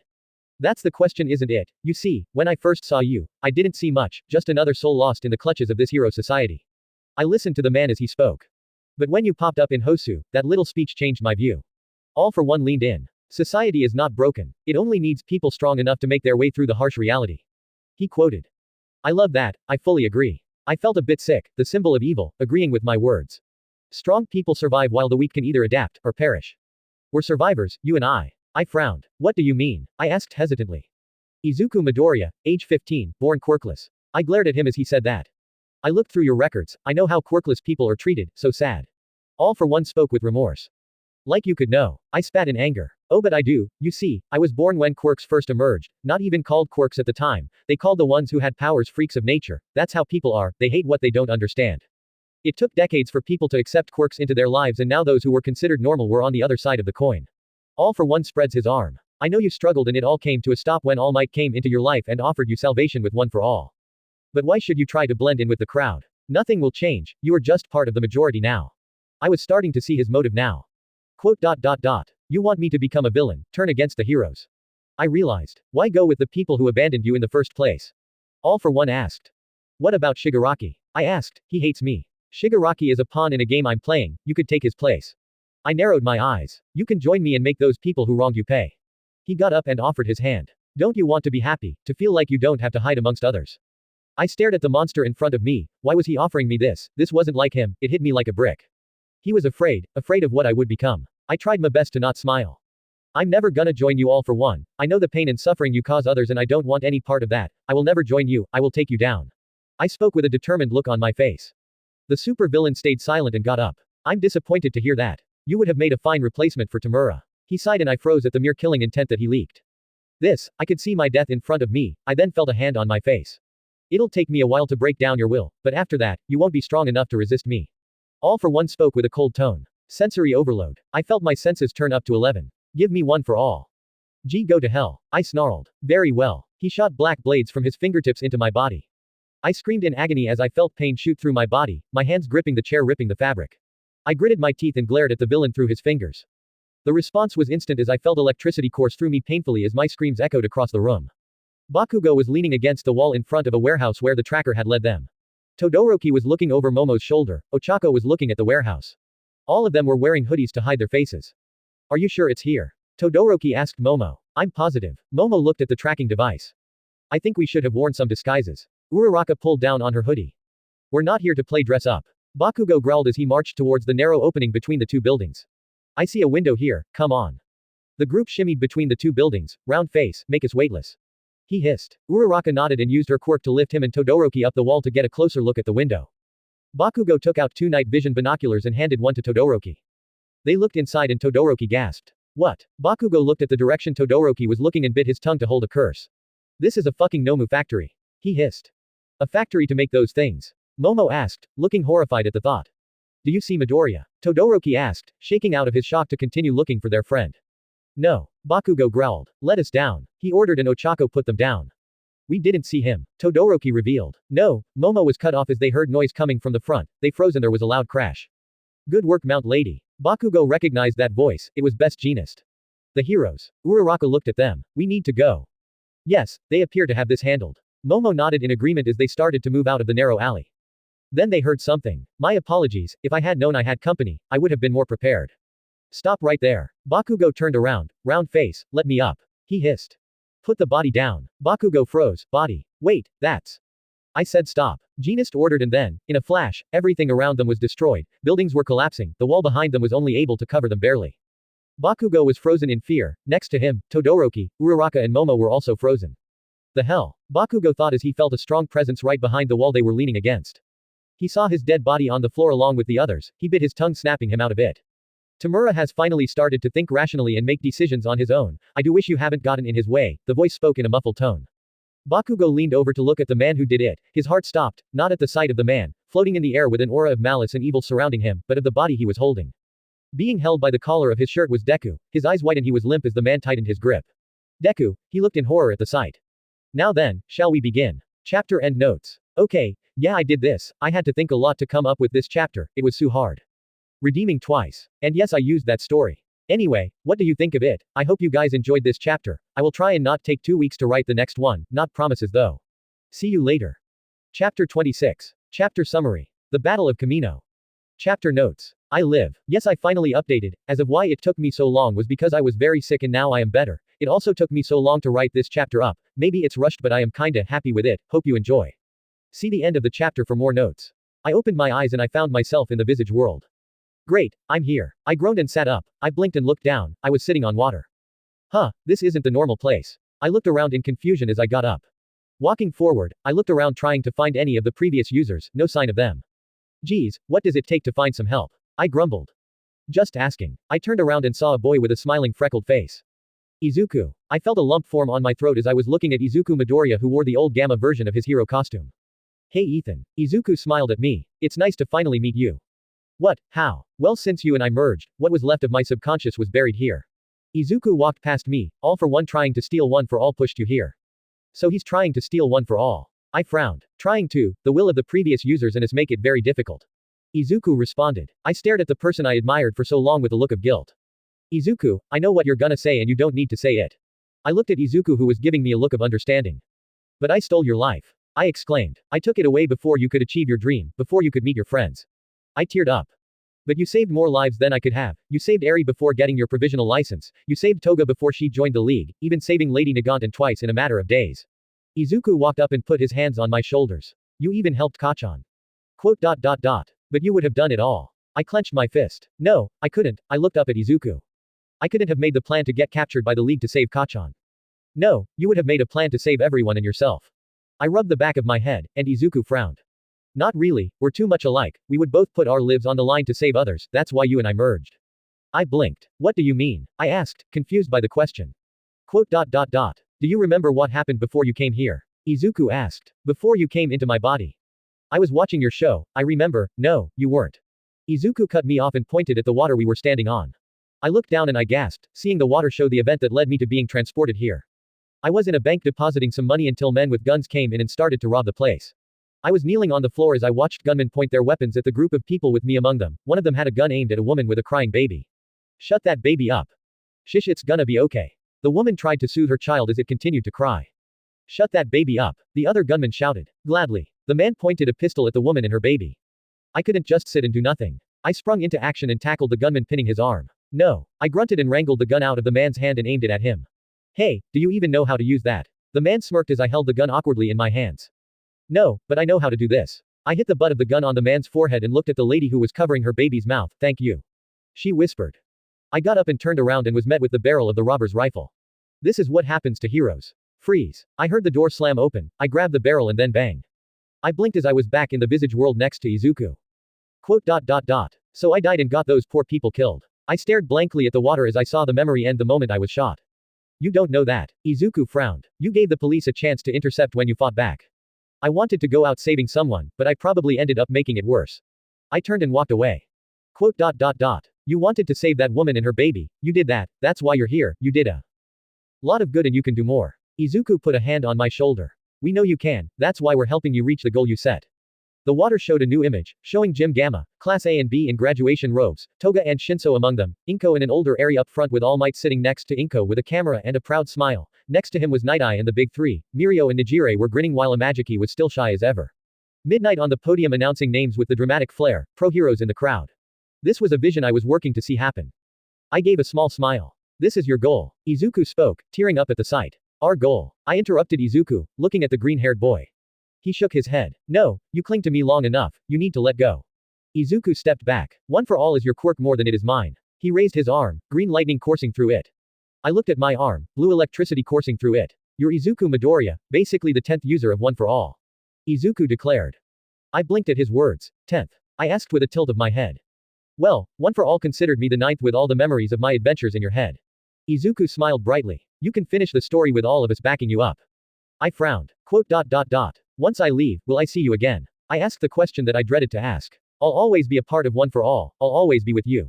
Izuku's smile faded. But right now, we have something more important to talk about. I gulped. What is it? I asked. All Might's battle with All for One. Izuku responded. During the battle, All Might used the trick I used before gaining proper control over the quirk. Izuku explained. I rubbed my head. What try? I froze. Yeah, that one. Izuku confirmed with a frown on his face. Fuck. I cursed as I grabbed my hair. I was so stupid, I didn't break my bones at all. All Might gained inspiration from Midoriya to use tricks to get past AFO's defenses, now he might just try and power through. You need to help him. I know that. I shouted as I walked off. Where are you going? Izuku asked. Back out there, who knows how long it's been since I passed out. I stopped and turned to Izuku. Did he stop trying to get in? I asked. Yeah, it's been a while, he must be getting Shigaraki. Izuku responded with a hand on his chin. Okay, just gotta wake up, I hope I can see you again Izuku. I gave Izuku one last smile. I'll give Mom and Eri a hug for you. I ran off with Izuku waving at me as I ran into the darkness, soon I felt my subconscious being pulled back into reality. Smash. All Might broke through the door of the bar and looked around for Midoriya. Kamui caught the villains in his branches, Mirko jumped in and kicked Dabi over the head and Edgeshot used his quirk to knock out Kurogiri. Hee, Shigaraki giggled. Your student isn't here All Might, he's in another castle. The number one hero glared at Shigaraki. Where is he? He demanded. Oh, Master has him. Shigaraki grinned. He wanted to have a little talk, but with how infuriating that brat is, I suspect that you won't find him in one piece. Grr. He's not here. He called out to Naomasa, contact Genist. Mirko stomped over and glared at Shigaraki. He better be alive. She left the threat hanging. I can't contact him. Naomasa called back but soon Nomu started to appear from black sludge forming in midair. Contact. The police opened fire on the beasts. The villains had sludge coming out of their mouths. No. Mirko tried to grab Shigaraki. Damn it. She growled and kicked a Nomu up the jaw. I'm heading to Genist's location. Can you handle things from here? All Might asked her. Fuck, go and find the kid. Mirko jumped to the street and drop-kicked another Nomu as All Might jumped away. Let's finish this quickly number 2. Mirko looked at Endeavor who was blasting another beast with his harsh flames. Focus on your own Nomu. Mirko looked in front of her and cracked her neck jumping into the fight. Best Genist stared up at the floating man. You were able to pull all the other heroes away from my blast, so deserving of the number 4 spot. All for one mocked. Genist looked at the boy the villain was carrying. Ah, Midoriya, I nearly forgot that I stopped his heart. All for one sent another shock through the body causing the boy to groan. Using his quirk, Genist pushed himself up. You monster, I will not stop until you are defeated. He sent fibers towards the villain who countered with a strong gust of wind, but Midoriya grunted and moved his body just enough to push the villain's aim off, it landed right next to Genist's head. Still defiant Midoriya. All for one side and shocked the boy again causing him to scream in pain. Stop. Genist tried again, as All for one aimed at Genist and fired a gust of wind knocking out the hero this time. I do not have time for this. Bakugo shut his eyes as the screams of his childhood friend echoed in his head. We need to get to him. Ochako was crying as she couldn't get the sound of his screams out of her head. We can't, that villain has Midoriya in his clutches, and we can't fight. Todoroki gritted his teeth. There has to be something. Momo whimpered as she heard her crush's cries of pain. Bakugo looked through a small opening in the wall and his eyes widened as he saw villains appearing in thin air from sludge. Master. Shigaraki looked up at his master. Thank you. Failed once again Tamura. All for one floated down to his student. Do not worry, you can start over, after all, this is all for you. And the brat. Shigaraki looked at the body in his master's clutches. I will keep him for now, he has his uses. But for now, you must leave. He looked up to the sky, there you are. Bakugo stopped breathing thinking they were found. All Might, coming from the sky, slammed onto the ground and his eyes landed on his successor. Young Midoriya. Ah, All Might, right on time. All for one grinned under his mask. Let him go. All Might dashed towards his nemesis and was met with a powerful blast of wind sending the number 1 hero through a couple of buildings. Now is the time to go, Tamura, forced quirk activation. All for one used his quirk to use Kurogiri to open a portal. Go. Master, I won't leave you. Shigaraki stepped forward. You must, Tamura, you are my legacy. All for one uses his quirk to throw the unconscious Dabi through the portal. Now, but he was cut off as there was a loud gunshot and a projectile hit All for one's arm, free Midoriya from All for one's grasp. Twice took the opportunity and grabbed Midoriya's body and made a clone of himself to help carry him. Twice what are you doing? Shigaraki demanded as he realized that Twice was carrying Midoriya away. Saving my buddy. Twice answered before All Might came flying back. All for one used air cannon to push Shigaraki into the portal as well as Kurogiri before the portal closed. Twice dragged Midoriya to the wall that was still standing to catch his breath. He froze when he came face to face with the UA students from the training camp. Hi, bye. Twice greeted while his clone contradicted him. Bakugo growled and marched toward Twice. Whoa. I'm helping him. Yeah right. Why the fuck should I trust you? Bakugo asked as the clone turned to Goop, the battle between All Might and All for one raging behind the wall. Twice grunted and held his head. Because he helped me and now I'm helping him. Twice said, trying to not contradict himself. Quote. Sounds like something Deku would do. Uraraka said as she stepped forward. Quote. Get out of here. Bakugo growled. Twice looked at Midoriya before nodding and left. See you around. I won't. Twice ran off. Momo immediately ran to Midoriya and created smelling salts. We have to wake him up, it'll be too difficult to carry him. She placed the salts under his nose. Midoriya gasped and coughed. Midoriya. Momo smiled as he woke up. Get down. Todoroki pulled everyone down as a shockwave washed over them. All Might gritted his teeth as he looked at the downed All for One, the mask broken by his fist. His buff form being held together by his sheer will. You have so much in common with Nana Shimura, the utter waste of a human who passed one for all onto you. All for One taunted. All Might glared at the villain and his arch-enemy. You keep my master's name out of your filthy mouth. She was a true hero. He spat but the villain went on. A woman with no skills and grand ideas she couldn't live up to. How embarrassing for me, the creator of One for All, to see her inherit the power. All Might's rage grew as the monster spoke. And the way she died was so pathetic, shall I tell you all about it? Enough. All Might raised his fist to deliver another punch but All for One used his quirks to send All Might flying. Coughing up blood, All Might nearly hit the helicopter but was intercepted by Gran Torino. Gran Torino. It's the same as last time Toshinori, calm down. 6 years ago you got distracted and that's how he escaped and put a hole in your stomach. Torinaused his quirk to break their fall. That's always been your weakness, don't let him under your skin. Gran Torino glared at the rising villain. I sat up. Fuck. My head. I rubbed my head groaning. Deku. Ochako hugged me, you're alright. She said in relief, we need to go now. Momo pulled Bakugo up. Deku, can you walk? Bakugo asked. What happened, All Might? I got up and leaned against the wall and my eyes widened as I saw Gran Torino and a half-shrunken All Might facing against All for One. You guys need to get out of here now. I gritted my teeth. Not without you. Todoroki put a hand on my shoulder and I slapped it away. I can't leave, I need to help All Might. I tried to summon my quirk. Deku, are you fucking stupid? Only All Might can handle that boss villain. Bakugo grabbed my collar and glared at me. Come on, we need to let him finish this. I grabbed his hands. I'll explain everything once this is over, I'm sorry, I pushed Bakugo off. But I won't let history repeat itself, F.A. Jin, plus overdrive. I vanished in a flash of blue lightning. Deku. Midoriya. Fucking Deku. I'm sorry but I won't stand idle. Not everyone is so fast. All Might's eyes looked behind him and widened as he saw a woman trapped in the rubble. I will obliterate everything you've protected. All for One declared. He prepared for the attack but what he wasn't prepared for was me jumping in front of him, cobalt blue lightning covering my body. Not this time, now. I screamed. On the still standing rooftop, Nagant aimed for All for One's arm. Damn kid. She took the shot, piercing All for One's shoulder making him stumble and go off target. I crossed my arms and pushed my quirk to its limits with F.A. Jin and 60%. When All for One unleashed his attack, I sliced through the air creating enough wind pressure to rival the villain's attack. The result was a tornado in the center of the battlefield. The dust settled once more and I was in between the two most powerful people in Japan. Ah Midoriya, come to see your master's death. All for One taunted, young Midoriya, please, you need to leave. All Might begged. I'm not leaving you to this monster All Might. I glared at All for One and took a glance behind me and my eyes widened as All Might coughed and reverted back to his skinny form. There it is, hollow cheeks and sunken eyes, the first to go will be your self-respect and your ridiculous public image, show the world how pathetic you really are, symbol of peace. All for One spoke with a smirk under what was left of his mask. All Might. I gritted my teeth, he's reached his limit. I looked back at the symbol of evil. To think you were their number one hero. Now your adoring public knows your true form, try not to be ashamed. I growled at the monster's words. Don't you dare talk down to him you scum, he's still the number one hero. I screamed. Hush now, the adults are talking. I felt insulted by being ignored. You're right, even if my body rots and grows frail, even if you expose my weakened state, in my heart I still remain the symbol of peace. All Might clenched his fist with a determined smile. Is that so? Ah well, I've forgotten how stubborn you are, I guess I'll just give up. All for One was speaking in a mocking manner. I kept my mouth shut. If I tried to stop him, it would seem like I knew what All for One was gonna say and it would be suspicious to All for One, and All Might needs to hear this, I hate this so much. Oh and one more thing, Tamura Shigaraki, my apprentice, he's Nana Shimura's grandson. I could feel anger dwell up inside me, not mine, Nana's.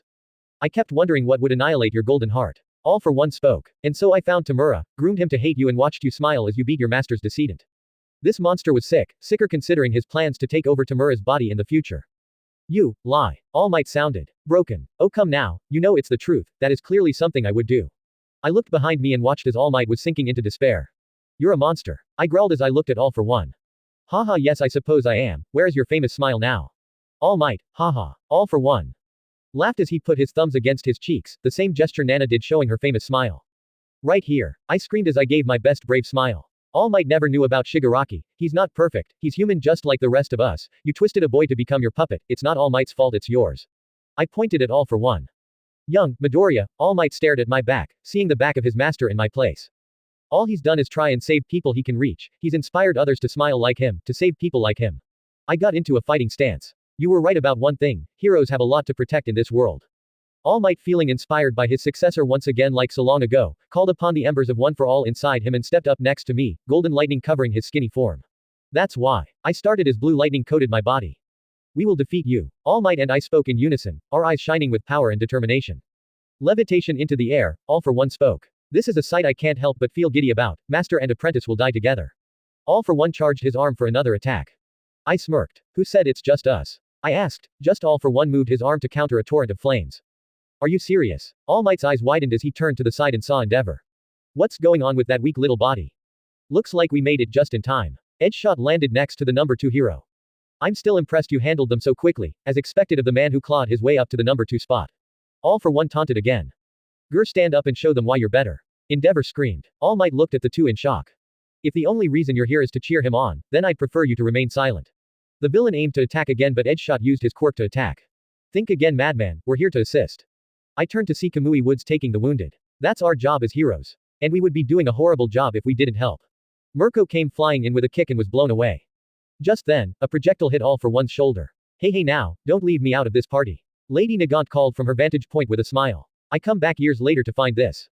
You. All for One gritted his teeth. You all came. All Might muttered. Of course we did. We can't do much but if we can help a little, we have fulfilled our duty. Tiger spoke as he saved the woman in the rubble behind us. I looked at All Might. You don't have to do everything alone. All Might, let others help with your burden. All Might looked at me and at the other heroes around him. Thank you. He felt his heart swell. You need to stop him, All Might, this personification of evil. Edgeshot spoke as he dodged air blasts from All for One and Endeavor firing torrents of flame with Nagant firing shot after shot. Pros and citizens everywhere are praying for your victory. No matter what you look like, you're still everyone's number 1 hero. Edgeshot screamed. How pointless. All for One aimed at the ground below him and unleashed a huge attack, sending almost everyone away. I braced as the shockwave washed over us. Let's stop dwelling in heroism and start focusing on reality. All for One started to build up quirks on his right arm. I grimaced at the sight. Fuck, it was terrifying in person. I looked at All Might. One chance. You're gonna need this. I placed my hand on his back and pumped One for All's energy into him, giving his flames more fuel. All Might felt energy surge through him once again. His eyes widened when he felt his soul connect to One for All. He looked at me. I flinched. He knew. Once this is over, I can only give you an opening. I think you'll know it when you see it. You will die full of regrets, All Might, as a hero and a teacher. I blitzed to the side and got behind All for One. I used Black Whip to grab his arms and pulled hard. All I hear are words of a madman. This quirk. All for One struggled against the black bindings as I pulled him down and grunted. Now All Might. I screamed. Taking the opportunity and the power All Might was given, the number 1 hero ran forward. A star moved from one point to another, 3, 4, 5, 6, 7, 8, 9 and finally the last point where the star shined brighter. He grabbed onto it and felt power surging into his left arm. Thank you, Master. Thank you, Midoriya. All Might planted his feet onto the ground and delivered his ultimate move. Farewell, All for One. United States of Smash. He smashed All for One into the ground with his most powerful move, creating a tornado. I nearly went flying if my bindings weren't connected to the one receiving the attack. Thank you, One for All. All Might felt the embers dim but not extinguish completely. I coughed as I let go and walked forward. The smoke lifted and I saw All Might standing over All for One. I smiled a bit as the hero raised his fist into the air in a familiar victory pose and buffed up. I could hear the screams of joy as the people of Japan see their hero rise over a villain. I felt a hand on my shoulder. I looked up to see Mirko giving me a glare. You have some balls to restrain that villain. I chuckled. Yeah, got it from you. That got me a bonk on the head. Fucking brat. She smirked. I looked at All Might with a blank stare. What did he think of me? He knew who I was now after I connected him to One for All once again. The sun started to rise as other heroes were looking through the rubble for civilians trapped under. I was standing by the other heroes as All for One was taken into an Iron Maiden. He was alive still. I was glad that I didn't give All Might too much power to kill him. Looking to my left I saw a news lady with a cameraman talking about the incident, showing it lived to the world. This moment, what would? I was taken out of my thoughts as a hand was placed on my shoulder. I looked up to see All Might standing in front of me. My boy, my successor, now it's your turn. He spoke giving me a kind smile. My eyes widened in disbelief. All Might. I teared up. I couldn't believe it. He said it in front of the camera, telling the world that I was the successor to the symbol of peace. But it was happening. I could see everyone looking at us with a look of shock. Now, I had a feeling that things won't be the same. Chapter end notes. This chapter took so long to write. I hope it came out good. A lot of things happened and I can't wait to write up the next one. So to go into detail, yes, Izuku is now part of One for All and Ethan is the 10th user. Complicated, yes. Am I gonna change it? Nope. I worked hard on this, so if you don't like it, deal with it. And his origin is revealed. How he came to the MHA world was something I thought long and hard about. Next thing, Lady Nagant is seen as a hero now. I'd like to see those HPSC bastards try to cover up now. Lastly, I'm so tired. I'm gonna go and catch some Z. See you all in the next chapter. Chapter 27. Chapter Summary. A lot of explanations. Chapter Notes. See the end of the chapter for notes. I was staring out the window of the hospital room I was placed in after I was taken out of Camino and asked a lot of questions by Tsukauchi. I tried to tell them I was fine, but apparently I had a broken rib and some bone fractures. I couldn't remember where I got them from, maybe from my time with All for One. After it was revealed I was All Might's successor, people were swarming me when I was getting into the hospital to ask me questions and take my pictures. I was just happy to relax and was happier that there was a TV in the room. Before being admitted here I was able to call Nezu about twice and Nagant, and being the rat overlord he was able to get twice into UA and helped with Lady Nagant and the HPSC. Twice was hidden in UA and was gonna receive some therapy from Hound Dog last I heard. And Lady Nagant was pretty much invincible, being the one who helped in Camino. The HPSC basically had to give her a license to save face. I smirked as I watched Nagant telling the press she was on a long-term mission and was back. This satisfied me. Speaking of Lady Nagant, why are you here? I asked the other occupant in the room. Nagant was sitting on a chair reading a magazine in her costume. She came here an hour ago and just sat on the chair next to me and started to read. I just assumed she would ask me questions, but just sitting there was unnerving. I don't trust anyone out here. You're the only person I can trust since you got me out of those commission bastards' clutches. Nagant responded, looking up from her magazine. So what, are you gonna stick close to me until you trust more people? Yes I will. You have major trust issues, you know that. She scoffed. You saw my memories, what do you think? She went back to her magazine.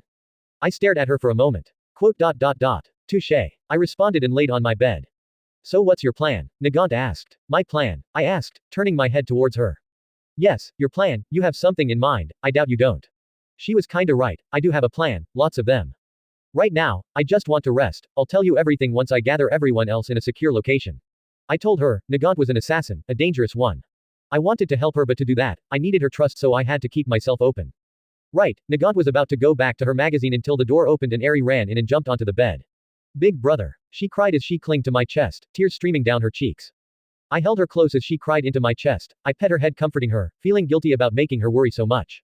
Hey, it's okay, I'm here, I'm safe. I soothed her. I looked up to see Inko by the door. She looked like she had been crying a lot, probably has.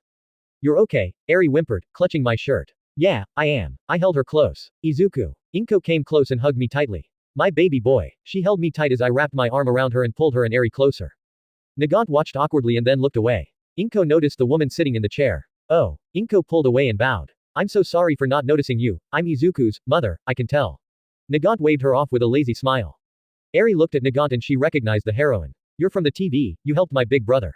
Inko blinked and looked at Nagant before recognition flashed in her eyes. Oh yes, you were helping in the battle with that villain. You're the hero who was missing in action and came back. Inko remembered the news that was shown just this morning. Lady Nagant, it's nice to meet you. The heroine leans over to shake the woman's hand. Eri stared at Nagant. The heroine looked back. Oh, this is Eri. Inko smiled. You saved my big brother, thank you. Eri bowed her head, not letting go of me. Nagant smiled, feeling her heart melt from Eri's words. Ah, it's no problem, just doing my job. I smiled and then looked at my mom. I took a deep breath. Eri, could you go with Lady Nagant to get something from the vending machine? I asked. I need to talk to mom. The tone in my voice was enough for the heroine to understand. Sure, come on Eri, I got some money in my pocket, you can pick whatever you want. Eri was hesitant to leave, but she could read the room and left with Nagant. Once the door closed I spoke. You want me to pull out of UA? I stated in a blank tone, it wasn't a question. Inko frowned. Yes, but you can't, she responded. Because you're his successor. I cited her words. Mom, even if I wasn't, I wouldn't have dropped out. I looked at her. Well, I can't stand it. Inko cried. You got hurt when you had a run-in with a villain in the mall. I know you did, don't lie to me. I flinched.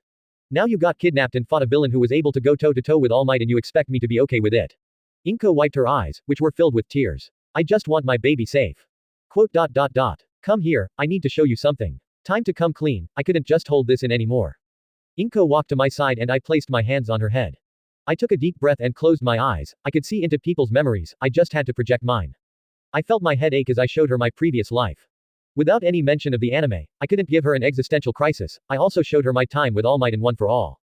Inko pulls away moments later, looking at me in shock. I looked away. I'm not your real son, I'm in his body, but I'm not him. I have his memories and habits, so I have 40% of his traits while the rest is mine. I didn't know how to tell you and I'm so sorry. You're wrong. I stopped and looked at Inko, who had tears streaming once more. You were wrong, she took my hands. I think I already knew that you weren't my Izuku, but a new Izuku, you have his habits, his memories, you have the same eyes I recognized whenever he looked at me, but you were more confident and more sure of yourself, cooking meals and cleaning the house even when I don't tell you. She took a deep breath. You say you're not my son, but these past few months say otherwise. You brought Eri into our home, you adopted her, and I felt happier than before, seeing you act like the older brother and having a little one to look over. Every night, you would come home and play with her while I made dinner, sitting together as you told me about your day and eat together with Eri would as you questions, and I would just smile at the sight. Inko squeezed my hand. You are my son, my Izuku, nothing will change that. Those words brought tears in my eyes as I pulled her into a tight embrace. I love you, Mom, thank you. I held her as tears streamed down my cheeks and Inko held me just as tight. I love you too, Izuku. Inko whispered. I pulled away and wiped my tears. Thanks, Mom. Inko gave a small sigh. I'll support you in your dream, just promise me you'll be okay. I gave a small chuckle. Mom, you know that the hero's life is a dangerous one, but I'll do my best. I suppose that's all I can hope for. Inko exhaled. All Might better take care of you or I'm gonna give him a serious talking to. I laughed. Don't worry, All Might is a good teacher. I assured her. Eri came back in with Nagant following behind with a blank look on her face. Eri had a lot of candy in her arms. Eri, why do you have all that? Inko asked as she went over. She was too strong, I couldn't resist. Nagant sat on the chair with a defeated look on her face. Did she use her puppy eyes? I asked, receiving a nod. Ah, it's alright, only I can resist that. I pat Nagant's back. Eri got on my bed and handed me some candy. Thank you, Eri. I smiled at the little girl and patted her head, making her smile. I'm so happy you're okay.